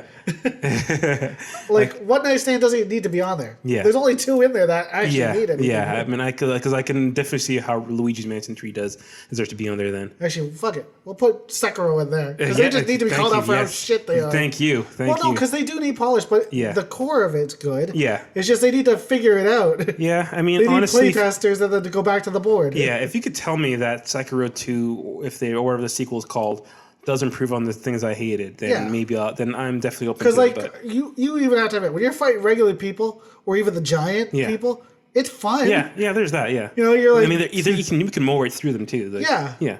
So it is fun. Yeah, it's not. They haven't taken the time to develop it. Yeah, exactly. Yeah. So yeah, I'm with you on that. So let's go back and read our revised A for Effort. Yes, I've updated it. So our A for Effort has Star Wars Jedi Fallen Order, Sekiro Shadows Die Twice, and Luigi's Mansion 3. For me, it's Star Wars Shadows or Star Wars Jedi Fallen Order. Okay, for me... Because it's so fucking broken. Yeah. So go into the things that kind of took away from your enjoyment or made it not quite good I told you, I've never had to turn settings off because that's why I play console. Yep. And it's not like the PS4 Pro where it's like a performance mode or graphics mode. Yeah. I was flipping things off to get it to the camera not to hang. And if you're a game on a console, you shouldn't have to do that. That's also, the whole point of a console. I had to switch the whole controller layout. Remember I texted you my controller layout so that it felt like Dark Souls? Yeah. So that's why, I figure... they need the most polished. Sekiro just needs someone to look at it and be like, we need to make this level a little bit longer. Yeah. Don't put 2 bosses or 3 or 4 bosses all beside each other. Fuck, man. Because it was really a boss rush with 5 bosses. Oh, right away, yeah. Once you fought that dude on the horse. Yep. It was him, the bull, Lady Butterfly, whoever that fucker was before the drunk guy, yeah. No, the drunk guy was a little bit before. You did before a little bit before. He's outside. He's outside the buffer, though.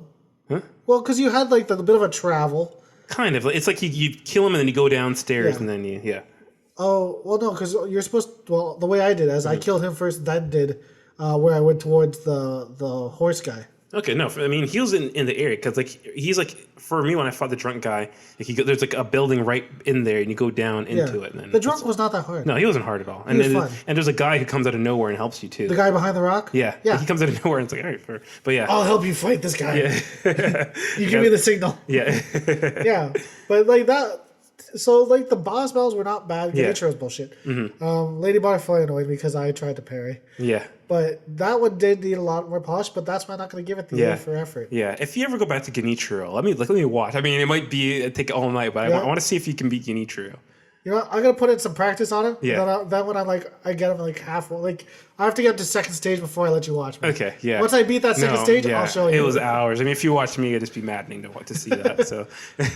All right. All right, and then I had Luigi's Mansion 3 is the same kind of deal where they just need to tighten it up, or maybe it was. Yeah. I think they just added length. I think the other way around. I think the game was too long. Yeah, I think they added length. Yeah. They needed to be like a little bit more.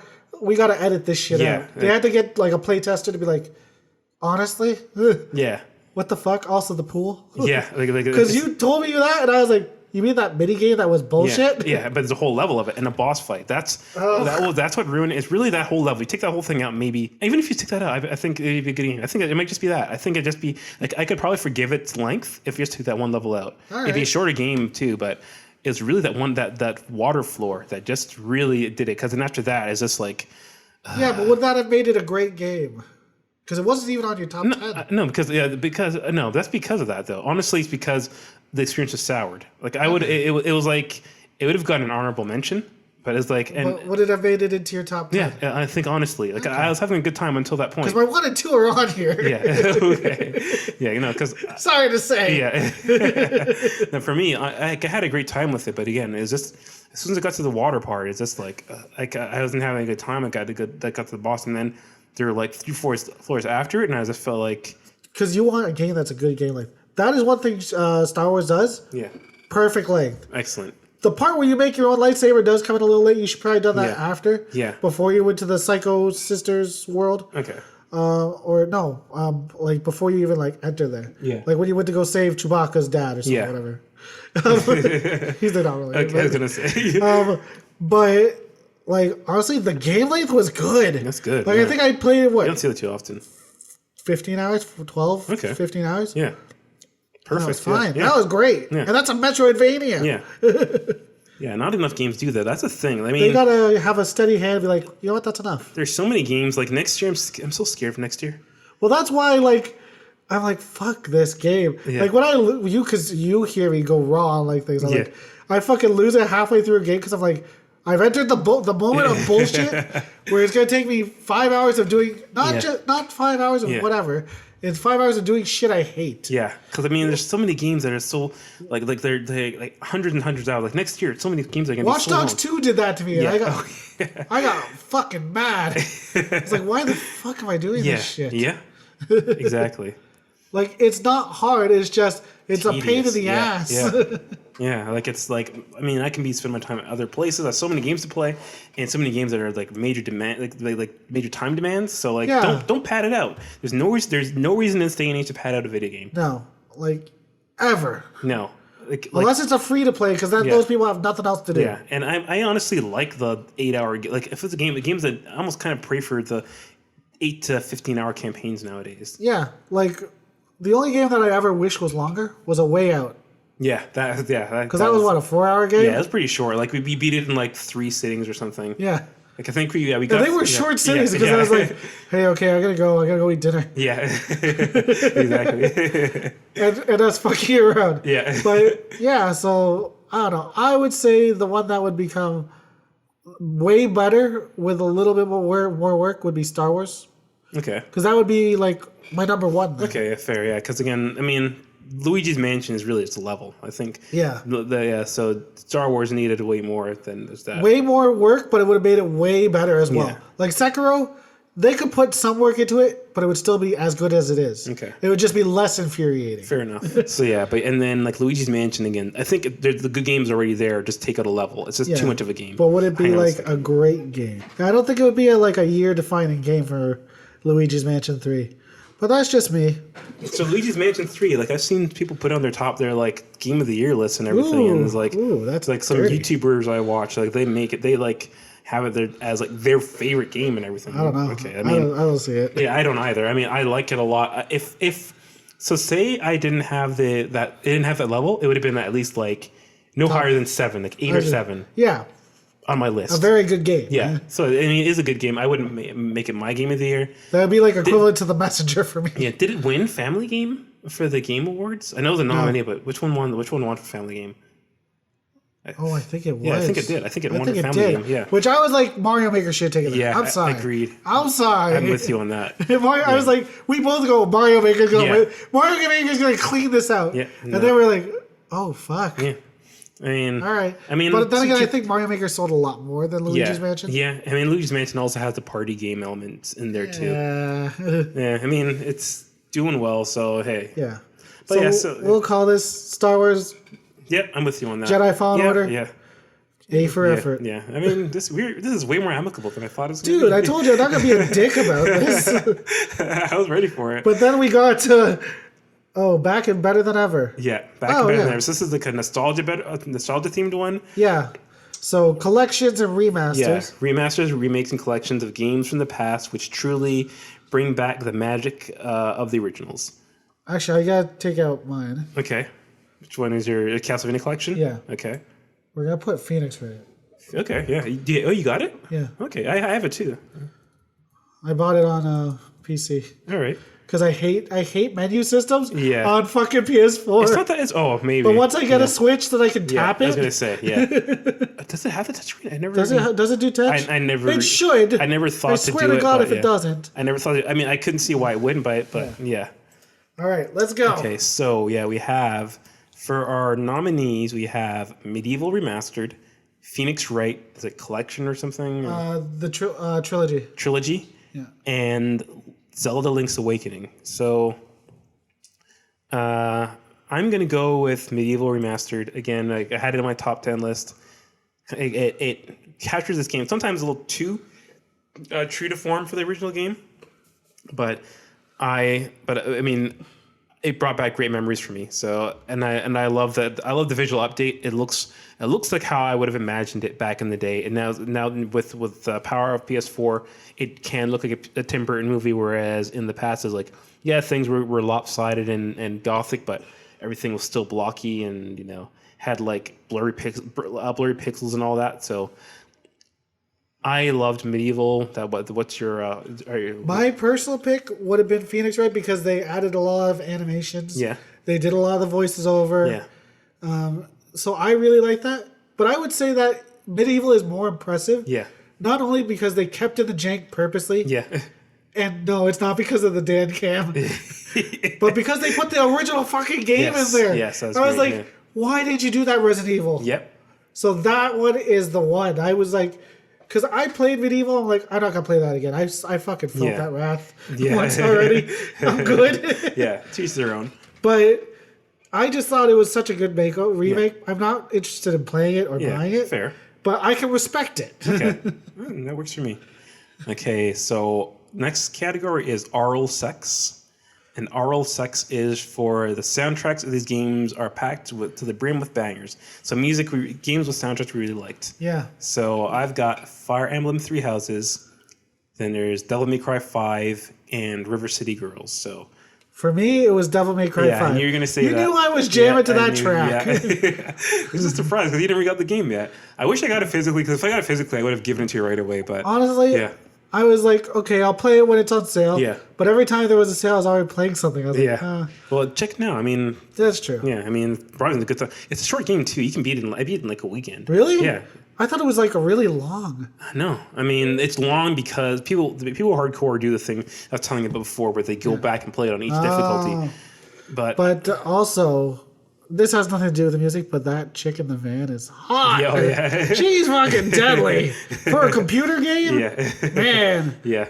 And they patched out the censorship. Because I remember you were telling me, I didn't even realize. Ass glow? Yeah. I was weird. I was like, why is it there? But then you mentioned that there's censored. It was only in the American PS4 version, yeah. And they patched that out. Fortunately, I mean, I'm not even that. I wasn't really upset. I was like, that's just stupid. Yeah, though. exactly. I'm like, why? I'm never someone who's like, oh, I want to see digital tits and not even that. It's like it was such a small thing on a large screen. Yeah. That it's only there for like a second. Yeah, it's just jarring to see. And I was just like, what was the point of that? Yeah, it just brings more attention to, and it's like why not just put like a duck sticker over it then? Yeah. Like, just make it funny. Go crazy with exactly. Like, put a sticker of Dante, cartoon Dante, doing like a jumping jack in front of it. I would have been like, oh, that's funny. Yeah. That's so Japanese. Do what they did in like Devil May Cry 3's intro where they have like the Austin Powers style, like where he's like naked and there's like a pizza in front of his dick when he's floating. Do something like that. Well, that's why I said, like, put a sticker of Dante. Yeah. And make it funny. Yeah. But then I'd be like, oh, whatever. Yeah, exactly. Or do it to all of them. Yeah. Do it to all of them. Like all the versions. But it's just jarring more than anything else to have light shining out of the back of their vaginas. Not even that. If they did it to all of them and it was just the way it was. Yeah. I'd be like, well, that's fine. I guess that's just something they did. I don't care. I mean, it's maybe that's just the power of the pom-pom. It makes it more enticing. Yeah, maybe that's some good shit. Yeah, man. Now you pull on the panties and there's light shining out. Like what? That's ever happened to you? You pull your panties and go, oh. Yeah. Sometimes they're just shaved so well and the light just hits them right in the right way. But other than that, it just glistens off the moonlight. But not actual light so far. All right, so I'm going with Fire Emblem Three Houses still because, again, like right from the intro, like admittedly, sometimes I'll start the game and luckily it comes up quickly. Like if you go in the menu and you wait a few seconds, it goes to the intro song that "Reach for My Hand" or whatever song. Yeah, so I love listening to that song. Either that alone is great, and then that's like a lot of the tracks to play during the battles. It's the way they bring in the motifs from the main song into a lot of the other songs. It's catchy and it sticks to your head. Okay. Like in Devil May Cry 5, the only song I can remember is Devil Breaker. Yeah, I can't think of any other songs. Like I think other than that, it's just kind of like ambient electronic. Exactly. It's like 2001 nightclub music. Yeah. So I mean, it's decent, but I mean, I think Fire Emblem Three Houses on quantifiably has way more bangers. You know what? I'll give it to you because all I wanted to do was like shout out that song. Yeah, oh yeah, that's like a bang. Like if it was just best song in a game, that would win. Yeah, I'm sorry. Fair enough. But if it's for like all of it together, River City Girls, it was just good music. Yeah, River City Girls, and it's good. Got that, and it's 80s synthwave stuff this year. But knowing Fire Emblem music, it is good. Yeah, so I'll give it to that. Okay. I don't mind. Okay. All right, you thought this was gonna go horrible. Yeah, it's fine so far. I mean, I'm still waiting for you to drop a bomb on me, but either way, for now we're good. All right, so next one. This is 100% a Dan category. Yeah. Well, you had the underrated games. Yeah. I had the anime titty games. So this one, do you want to do the honors? Okay, this one's called "Mom, Get Out of My Room." Jeez.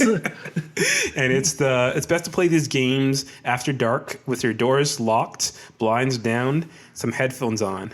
Yeah, so this is more hey boo, can you go to sleep game? This is how you play these games, right? Oh my god, I can't play these out in the fucking like these are like the games that like I display all my stuff loudly and proudly.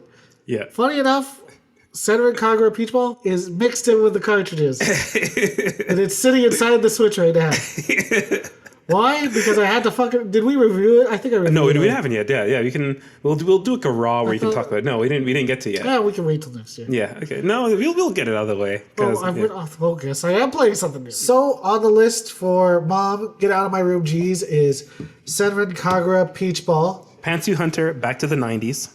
And Catherine Full Body. Now, Catherine Full Body is pretty good. It's a Qbert remake. Yeah. But they added a third Catherine. Okay. Oh. Which is stupid. Yeah. So is it Catherine with like a Y or something? No, she goes by Kathy. Okay. Yeah. I mean, Catherine. Oh no, she goes by Rin. I fucking forgot. That drove me nuts. That's a very like weeb thing to do. I know like there are weebs that will name their Catherine. They'll name themselves like Rin to. I fucking hate it. Yeah. I hate it. Yeah. Personally, the best game out of the lot. But we're talking about Get Out of My Room, Mom. Okay. Pantsuit Hunter. It's pretty good, but it's. Did I ever tell you about this game? No. It's like a visual novel. It's a visual novel, and he can tell so much about a girl by looking at their panties and the design. And that's how he's going to try and find love. Of course. So the premise is stupid as hell. This could have been in the Only in Japan section too. Yeah. But it's hilarious. Yeah.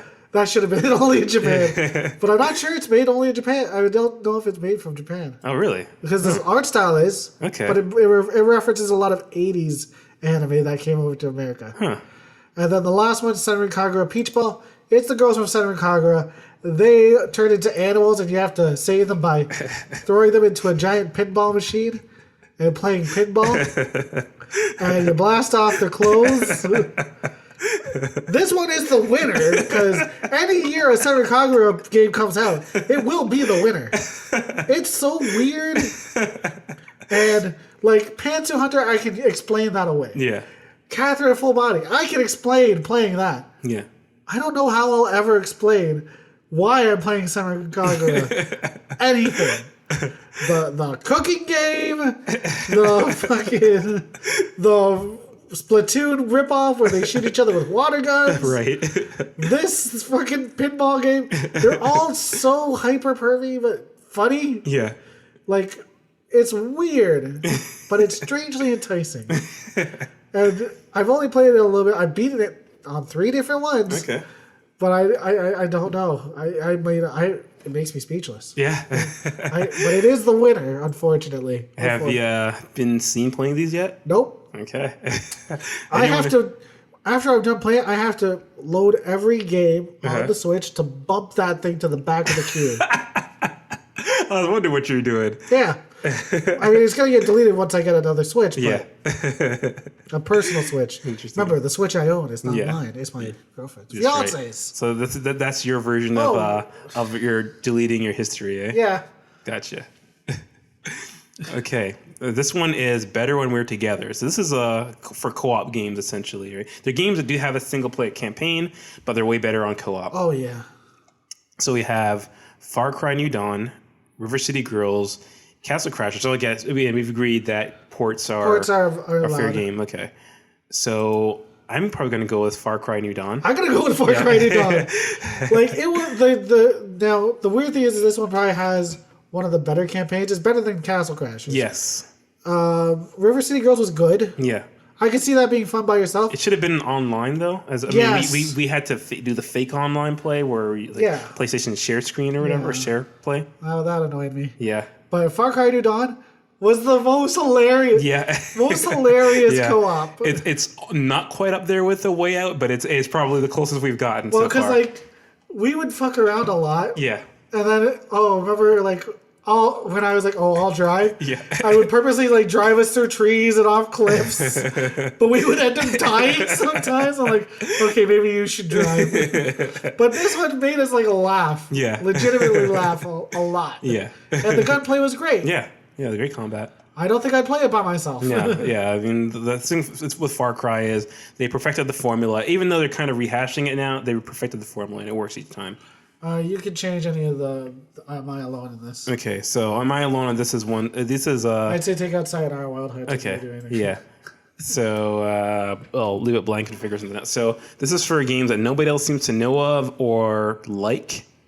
So yeah, this is a 100% a Dan category again. I want you to pull one in because you have a shout out a game that was on the lower tier list. I'm trying to think. I mean, I'd say Tourist, but I don't know. Tourist is like a. It's not as long as it's not Plague Tale. Yeah, because people are playing Plague Tale now.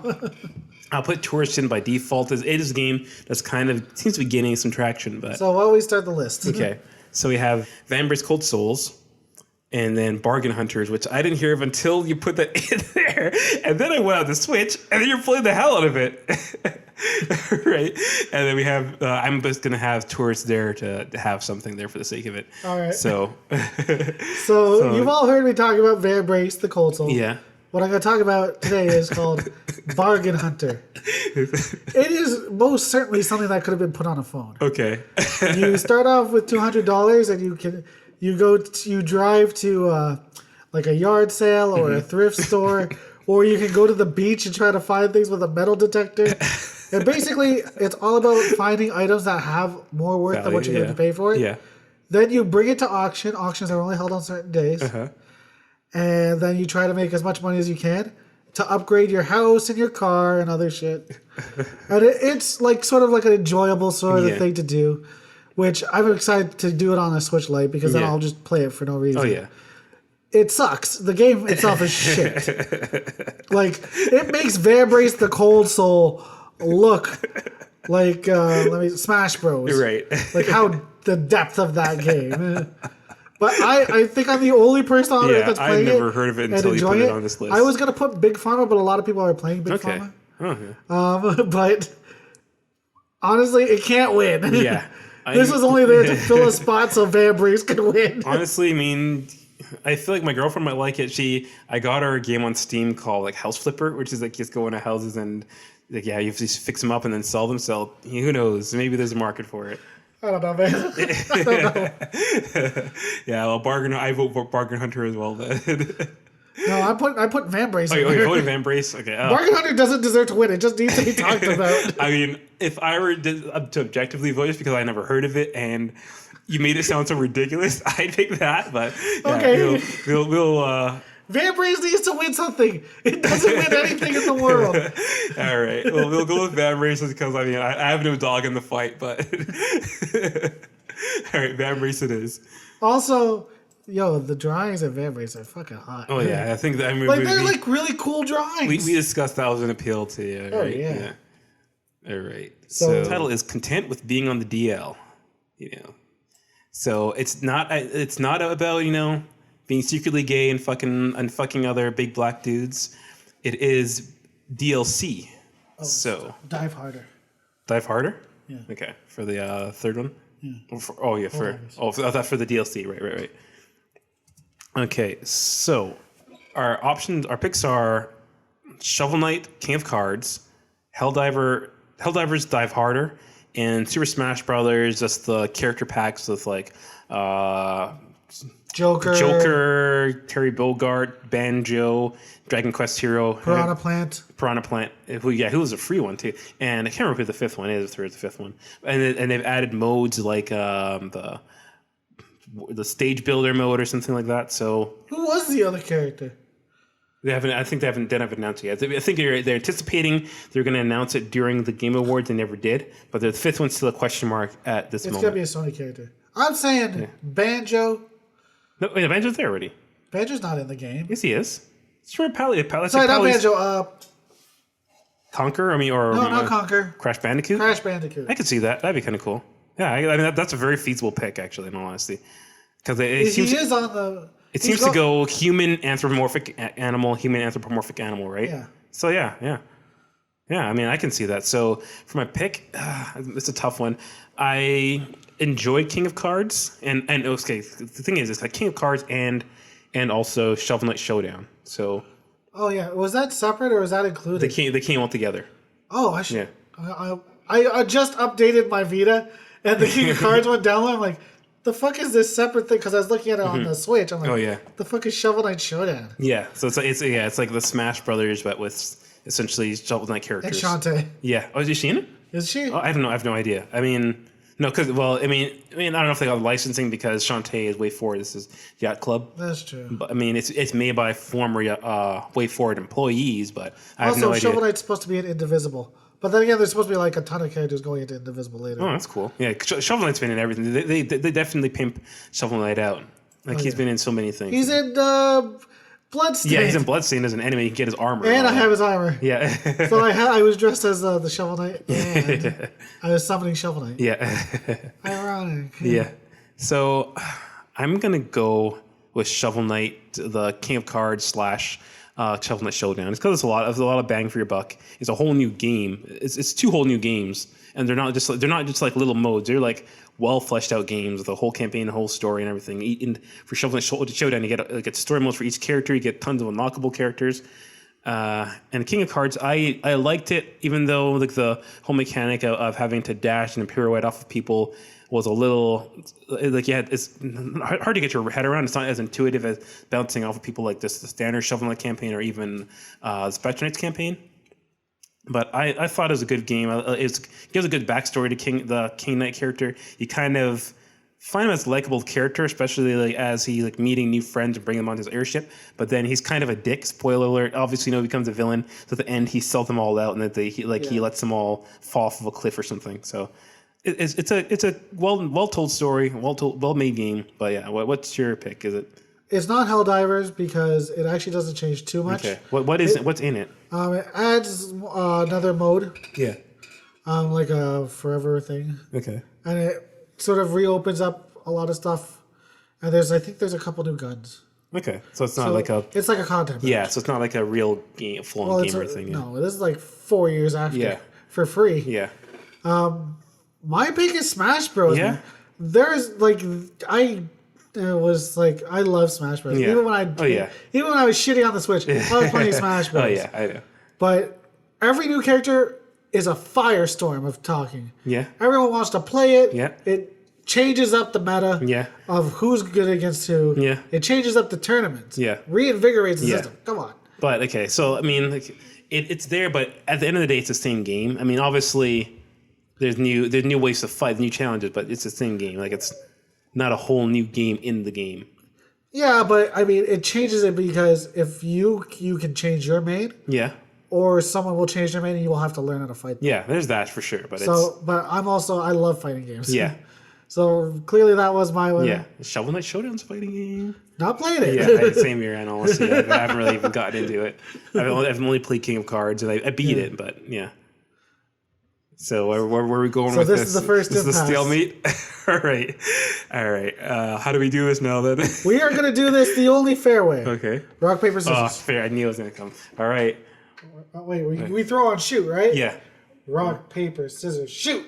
Scissors. Okay, we both did scissors. Rock, paper, scissors, shoot. We both did rocks. Rock, paper, scissors, shoot. Got Okay, you. I got rocks. I was like, he's going to go paper. There we go. So there you go. Shovel Knight King of Cards wins this one. See, I told you. I thought about how to keep right. this from turning into a Yeah, shit show. I mean, I figured that too. That's gonna be my like. I was going to initial also thing, but be up for just I was gonna like flip talk a it coin. Up. Yeah. Okay. All right. So this one. staring contest. So this one is Member Berry Soup. Member Berries comes from South Park, which is like just nostalgia gone wrong. So Member Berry Soup, games that try a little too hard to remind you of the 80s and 90s, but end up lacking the charm. So we have Rad, Legend of Zelda Link's Awakening, which I don't agree with. Dan added that, and I wasn't going to take it down, but that's Dan's edition, Legend of Zelda Link's Awakening. And then the new Toe Jam and Earl game. So again, out of all of these, I'm voting Rad. That's the one I played, and then that was just an utter disappointment. It was just like soaked in like 80s like style, but the game had no charm at all. Yeah. No, the gameplay was like slow and sluggish. And Dan. Well, okay, I think I need to defend something. Okay. I didn't hate Legend of Zelda Link's Awakening. Yeah, why is that it much, in there? but the other pick did not make sense. Okay. So like, I'm just gonna put Legend of Zelda in there Alright. because it's the only one that was like a retro game. Yeah, it's the Chrissy Teigen of the Yeah. list, right? Yeah. So then Toe Jam and Earl was just such like a you- fucking piece of shit. Did you play it? I have it on PC. I installed it when we talked. yeah. When we did this list, I installed it. I looked at it. I uninstalled it because I was like, "No, I've already played Yeah. I've played too many bad games this Fair week." enough. Yeah. But for me, it is also Rad. Okay, yeah. Because Rad Oh, was Rad, a bad. yeah. Rad was a bad game Yeah. that tried to cover it up with fucking 80s nostalgia. Yeah. You know, it wasn't. The controls weren't tight. No. There wasn't a lot of speed. Nope. And this is a twin stick fucking Yeah. game. Yep. It's procedurally generated, so Yeah. you know they had time. Exactly. All the upgrades were garbage. Absolutely. And they were yeah. all, oh, we have skateboarding death. You've never seen that before unless you've played Let It Die. Yeah, exactly. Which did it cool because yeah. they're Asians. Yeah. The Japanese flair. Yeah, exactly. That extra layer of weirdness. They made it weird. Yeah. This was like lazy. Yeah, You this is- collected cassette tapes as money. Yeah. And then floppy disks. It's like it's just like what's nostalgia? What was in the 80s? And this kind of went for the low hanging fruit. Yeah, it was. It wasn't like it had that 80s cyberpunk aesthetic No. where like people were wearing tight pants and dancing until like disco. Yeah. So no, Rad, you're a piece of shit. yeah. I'm with you on that. Fuck Rad. And even worse, the Switch version is probably as bad as the Switch version of Bloodstained. Ooh, I hope they updated Bloodstained. Yeah, I hope so too. Yeah. I've heard they've updated. I don't know how well though. Yeah. Okay, so next is the Window Shopper Award, and, and these are games that we want to play, but we're waiting for them to come out or be ported on platforms you prefer. So Originally, I put Fire Emblem Three Houses, Yeah. but I put that before I made the statement of that I'm going to get a Switch Lite. okay, fair enough. So yeah, I mean, I guess it would qualify because you're waiting for the Switch Lite. So that kind of works. All right, so the picks are Disco Elysium. That got disqualified by you. You disqualified yourself. So, full disclosure, I bought it last night on PC, but I'm still gonna get it on PS4 or whatever else it comes on. Disco Elysium, Divinity: Original Sin 2, which is out on Switch. Came out this year on Switch, but I'm waiting for the physical version, which I already pre-ordered on Limited Run. Oh, fuck you. Of course I did. And Control. Can you at least check if Divinity runs well? I think it does. Switch? I heard it does. Because I swear to God, I will buy it on Switch to play with you. Okay, I'll double check. But I mean, it's gotten like user reviews are like above an 8. And On user reviews, Switch? Yeah, because users usually hate everything, and they've given it a good review on Switch. So because the only reason I want to do this is because you can actually cross save. Yeah. Well, not just that, but also the original Divinity Original Sin, you can only multiplayer with 2 people. Okay. This one you can multiplayer with 4 people. Okay. Yeah. I mean, yeah. If you whenever my physical copy comes in, it could take a while. Let's definitely get in on it. We'll look into that. Okay. But for me personally, Control. Okay. Yeah. It looks too weird. Yeah. And I hear good things about it, but apparently no one bought it. Yeah, no one bought it, and apparently it's shit on PS4. Same issues you're having with that's Jedi. why I'm avoiding it. Yeah, so I'm waiting maybe like when PS5. Exactly. PS5 when it gets ported onto that, or if I get whenever I get another computer, and if that's really I was tempted to buy it. That's why I was like for the last few weeks, I was like, remember I was like, should I buy a PS4 Pro? Yeah. Okay. Because I saw one for like $250. I was like, maybe I should just. That's not bad. Yeah. I mean, should I buy a PS4 Pro? I'm spending more on Cyberpunk 2077. Like, Cyberpunk 2077 and it'd be like over $300. You pay $318, yeah, right? $320. Something crazy like that. So I mean, it's $250 on a PlayStation. That's like a collector's edition game for me. So keep that in mind. Well, like you saw what I fucking bought. Yeah. After I bought an engagement ring. Mm-hmm. Yeah, this must be an expensive Christmas for you. Yeah. Honestly, I don't think I've ever spent over $1,500 on a Christmas. Oh fuck! Okay, yeah. I don't think I've gotten that far. I think I missed like $1,000 or something. So, that's not bad. Yeah. It always hurts, though, doesn't it? Yeah. Because the worst part is when I go shopping on Amazon, I like get bored of looking up stupid stuff, and I'm like, I'll look up stuff for myself, and I'm like, oh, I want that. I want that too. Yeah. I mean, I bought like the stupid Shovel Knight amiibos and everything while I'm getting other people's stuff, and it's like, hey, you got the gold one? Yeah, I got the gold one. You got the gold Shovel Knight. I got the gold one and the original OG. Yeah, or is it? Is it a present to yourself? I swear to God. No, this is just chocolate. I'm just keeping it in here because it's by the fireplace. So one to stock, one to rock. Yeah, pretty much. Yeah, that's how people do it with shoes, man. Yeah, exactly right. So yeah, I mean, I end up getting myself shit too. It's like one for you, one for me, one for you, one for me, and then it gets out of hand. So yeah, so I'm with you. I'm with you on Control again. Like I kind of disqualified myself with Disco Elysium. Yeah, Disco Elysium and Divinity Original Sin 2 because I technically pre-ordered. I paid for it already, so it's just a matter of when it comes in. Yeah. So Control. Yeah, I mean it's definitely something when I get a PS5. I mean. We'll see. I mean, my PS4 has been acting a little funny lately, so I mean, I can possibly get a PS4 Take Pro. a hammer to it. Yeah. Something's wrong with my PS4. Yeah. There's like a hole blown through it with a shotgun. I think. I mean, I could even get away with it. Like, I mean, if I got it, like, I think my girlfriend would never even notice. You know, honestly, I could get one, but I know Eric would make me give away the PS4. Yeah. Oh, that too. Yeah. And the thing is, like, I don't want to get rid of it because she bought me that. Yeah. Oh, she did, eh? Yeah. That's the. So I'm like, just pretend it's the same thing. Like it's like I mean, mine's it kind of blends in. It's in a dark thing, kind of. No, Erica knows what the PS4 looks like. Yeah. She's used it. Yeah. Yeah. I guess not then. Plus, the PS4 Pro is like rounded, but there's 3 layers. Yeah, to I've it. seen that. It's weird. Yeah. Like if I went from a Slim to the Pro, you could probably make that thing. Yeah, I still have the design. I have the. It's like a rectangle where they kind of like topped it a bit and then it's kind of wobbly. Yeah. So. Yeah. Yeah, I don't think I could pull that little switcheroo. Yeah, I guess not. Okay, so this one is the Alexa Award. Yeah.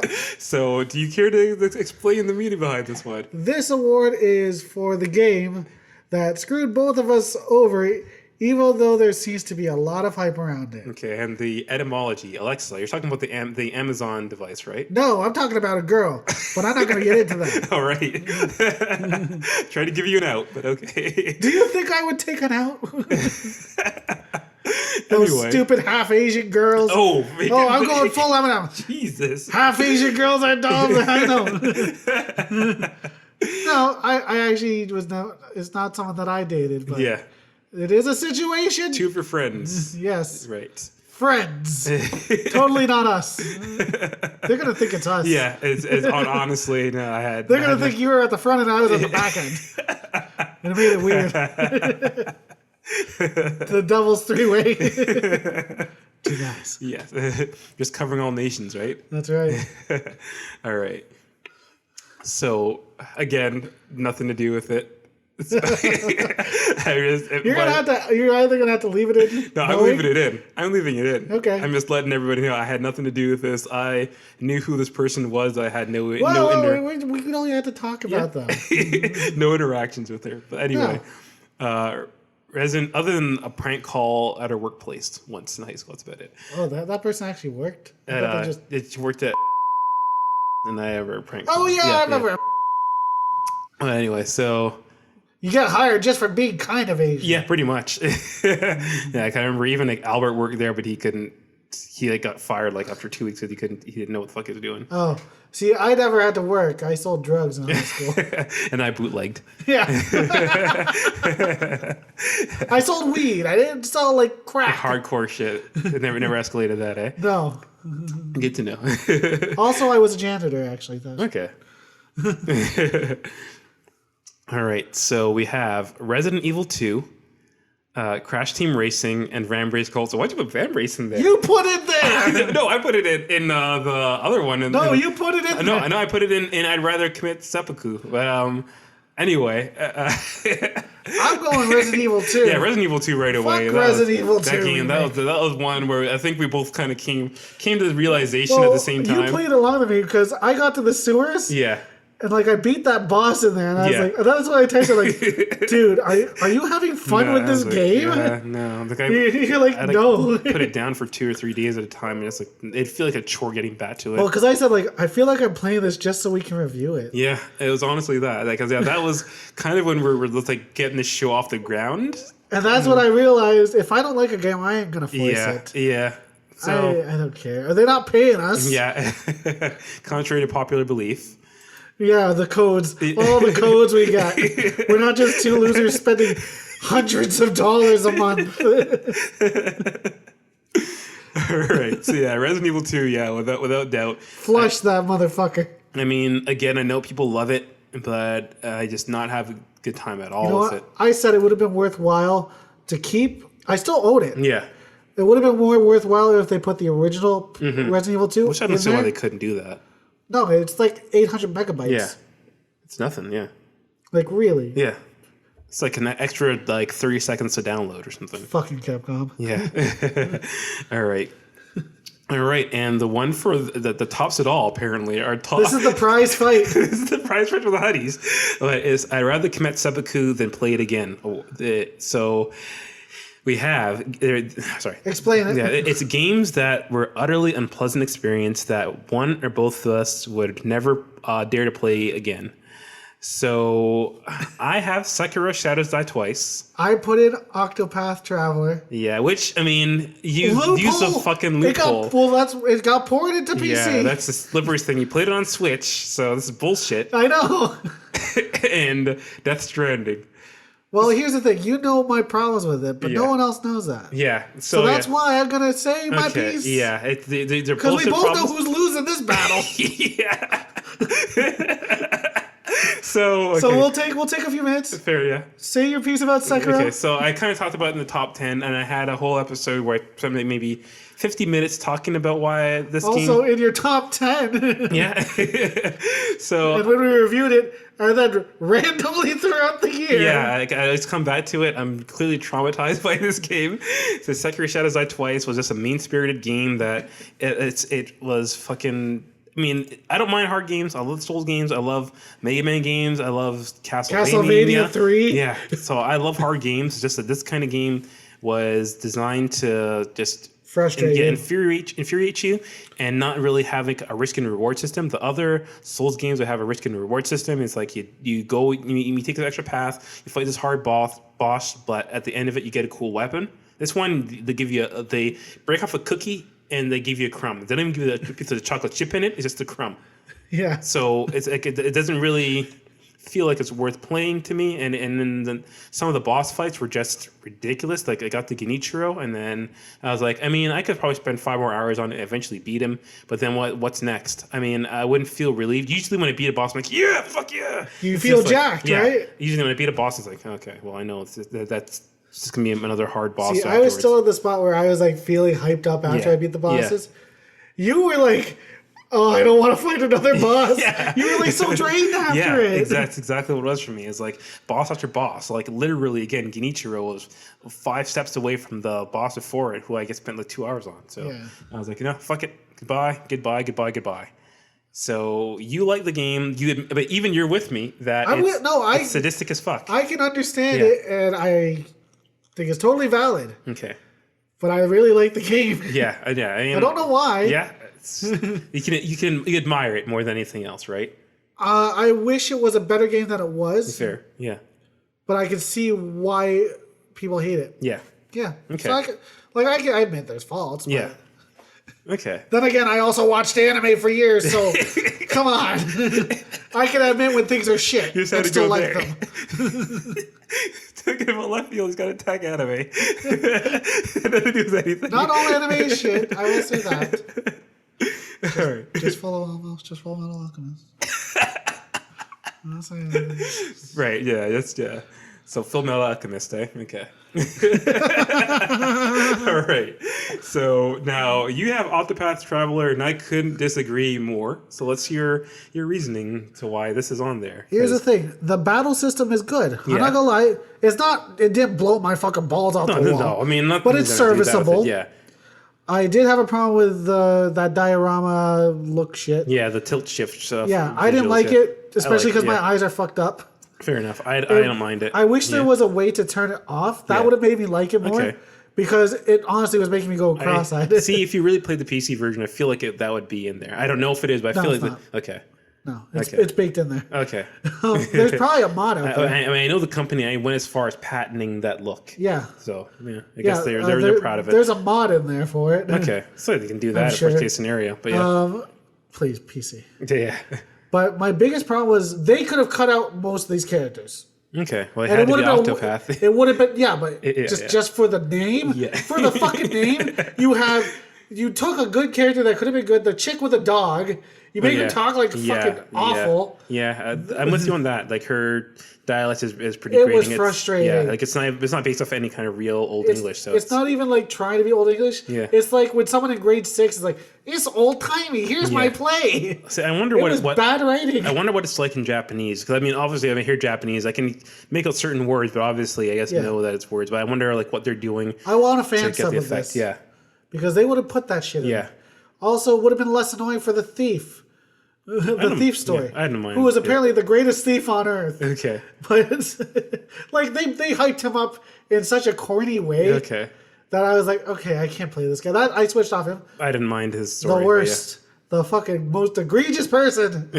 That fucking merchant girl. Yeah, see, I'm with you on that. With hers, her story wasn't good. No, I save her stuff for last usually because she is the weakest character.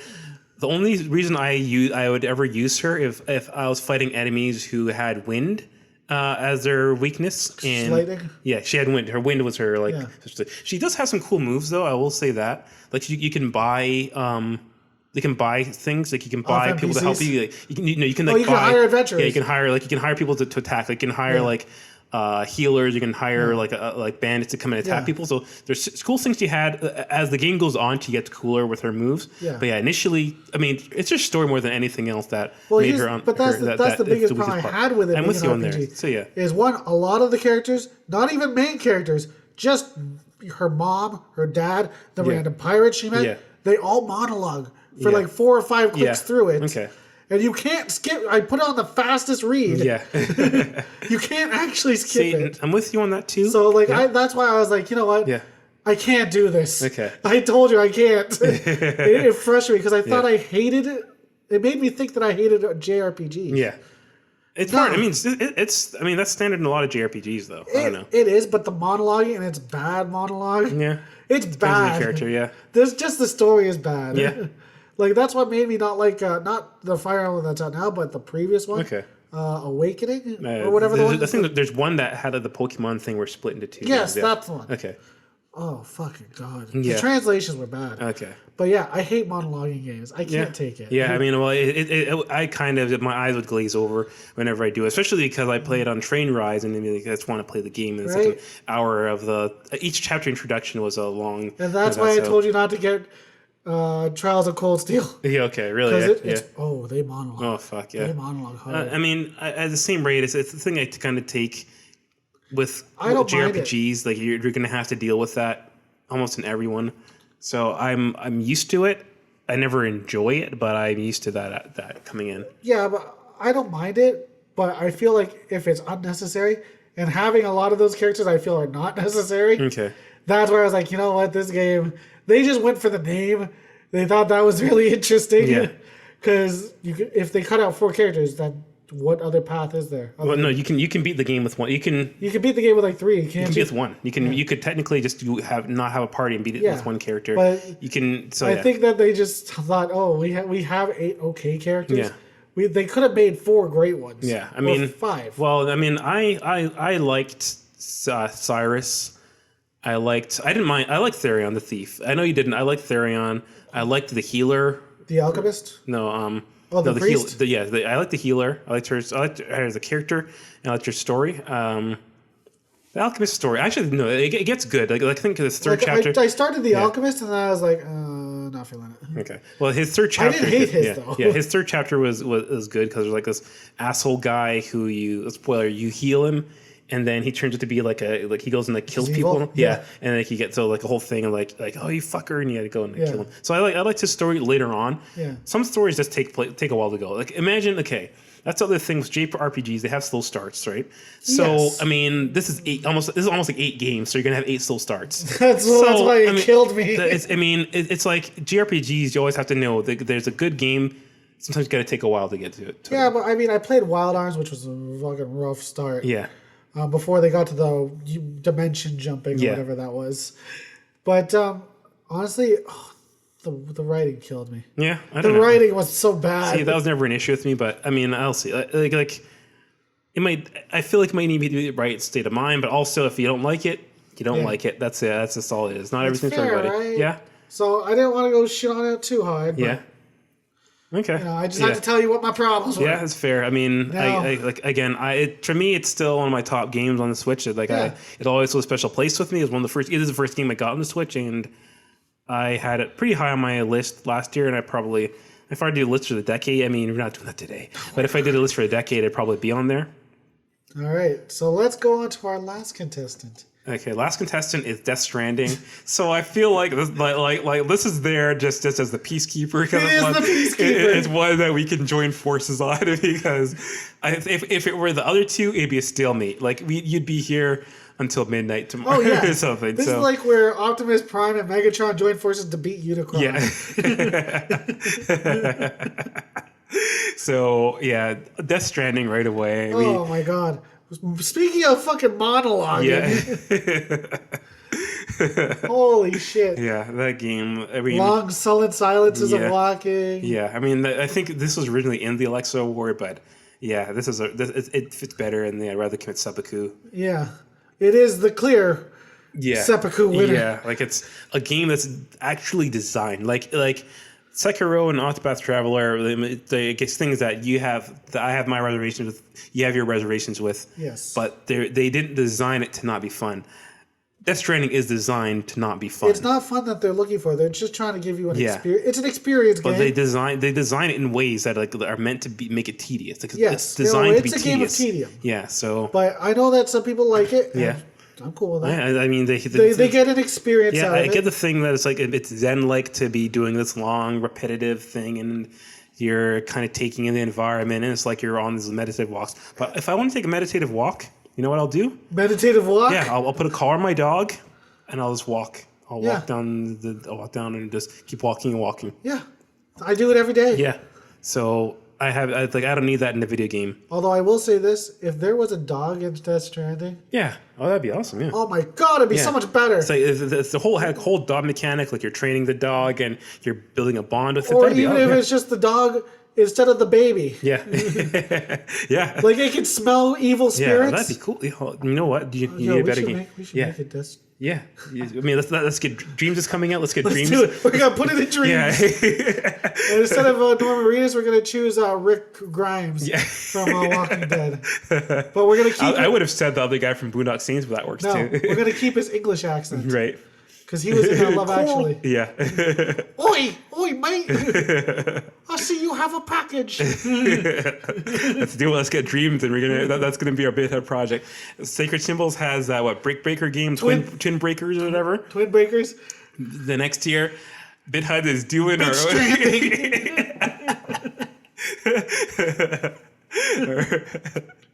Death in the HUD.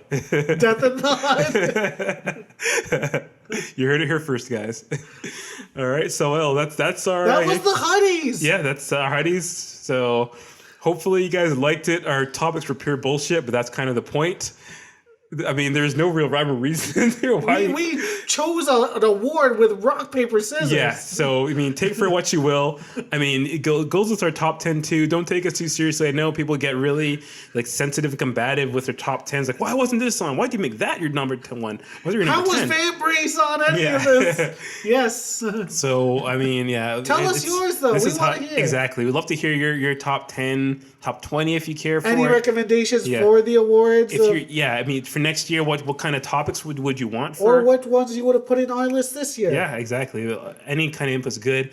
We had fun doing our Q&A episode. Yeah. Looking forward to more input from you guys. And look forward to February. We're going to do the 1 year anniversary of BitHUD. Oh, yeah. Well, no, we kind of started. Our first episode came out January. Was it January? Yeah, we recorded. Oh, wait, it only went on to Libsyn in February. Okay, that's what it is. Yeah, because we started on SoundCloud. And that fucking fucker platform.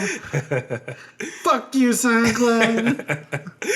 And then we went to Libsyn. So yeah, it's been pretty much a year.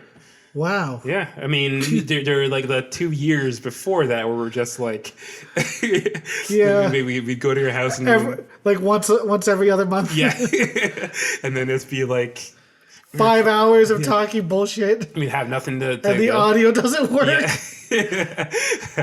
Where you have it the barking dogs? The barking dogs, the Blue Yeti microphone where for some reason it picked me up and it wouldn't pick you up, so I'd be talking and you would sound real far away. But we'd both be mouth touching. Yeah. It was our foreheads were rubbing each other pretty much. Actually, I shouldn't say it, but we were like sorority sisters on that Blue Yeti. Sharing it. Yeah, pretty much. I would take it. I'd pass it back to you. They were both licking the other side of the tip of it, pretty much. My man. Yeah. What a year. Yeah. So, I mean, it's been good. We've kind of, I think, hopefully we've improved over the year. I'd say we have. I mean, we started. We're in the basement on I didn't have my coffee table set up yet, and we had the mic a crate on a crate. We were sharing a mic, and we had on the Blue Snowball shit quality. Hopefully, we've improved. Hopefully, we've gotten a little tighter. I mean, we had the BitHUD Raws to be a little bit more loose with our formats. So, yeah, and to speed up. Yeah, our speed has definitely gone up. Oh yeah. We used to take 2 weeks just to edit. Yeah. Oh yeah. But then we started to do the Raws, which gave us another week to fill it in. Yeah, because Raws they kind of go in and clean. They make it sound a bit better. You can clean it up. You put some fancy music in it, and then you let it rip. That's it, yeah. These ones I still have to go in and, mine through, but I'm also not as anal with what I'm editing. Yeah, so. you kind of flexed yourself. Well, because we've gotten better at not getting crazy. Exactly. So we still go off the rails sometimes. Yeah. But not as much. But I've been having fun with this. Yeah. Definitely the mic upgrade was the best thing, though. Yeah, absolutely. And the audio input. Yeah, we have a third mic. I mean, it's supposed to be for a guest. No, it's the third mic for guests. So if you're on another podcast, welcome to set something up and have you on. So 2020 will be the year we actually start using Discord for online. Yeah, we'll start doing that. Yeah. Because I want to be able to record in my fucking underwear. Yeah. I don't want to have to keep taking shit to your house. This was the first time. Yeah, I'm gonna look at the damage in the toilet and see if it's like, see if I want you shitting in my toilet ever again. You're gonna look at it, you'll be like, wait a second, why is there like a shit smear that's in the shape of Jesus? So yeah, like when people see it in like their toast. Yeah. So yeah, I've been worrying about that all the entire time about what I'm looking forward to seeing in my bathroom today. So where'd this red pube come from? So I'm looking forward to dealing with that. So until then, we'll catch you guys later. Peace.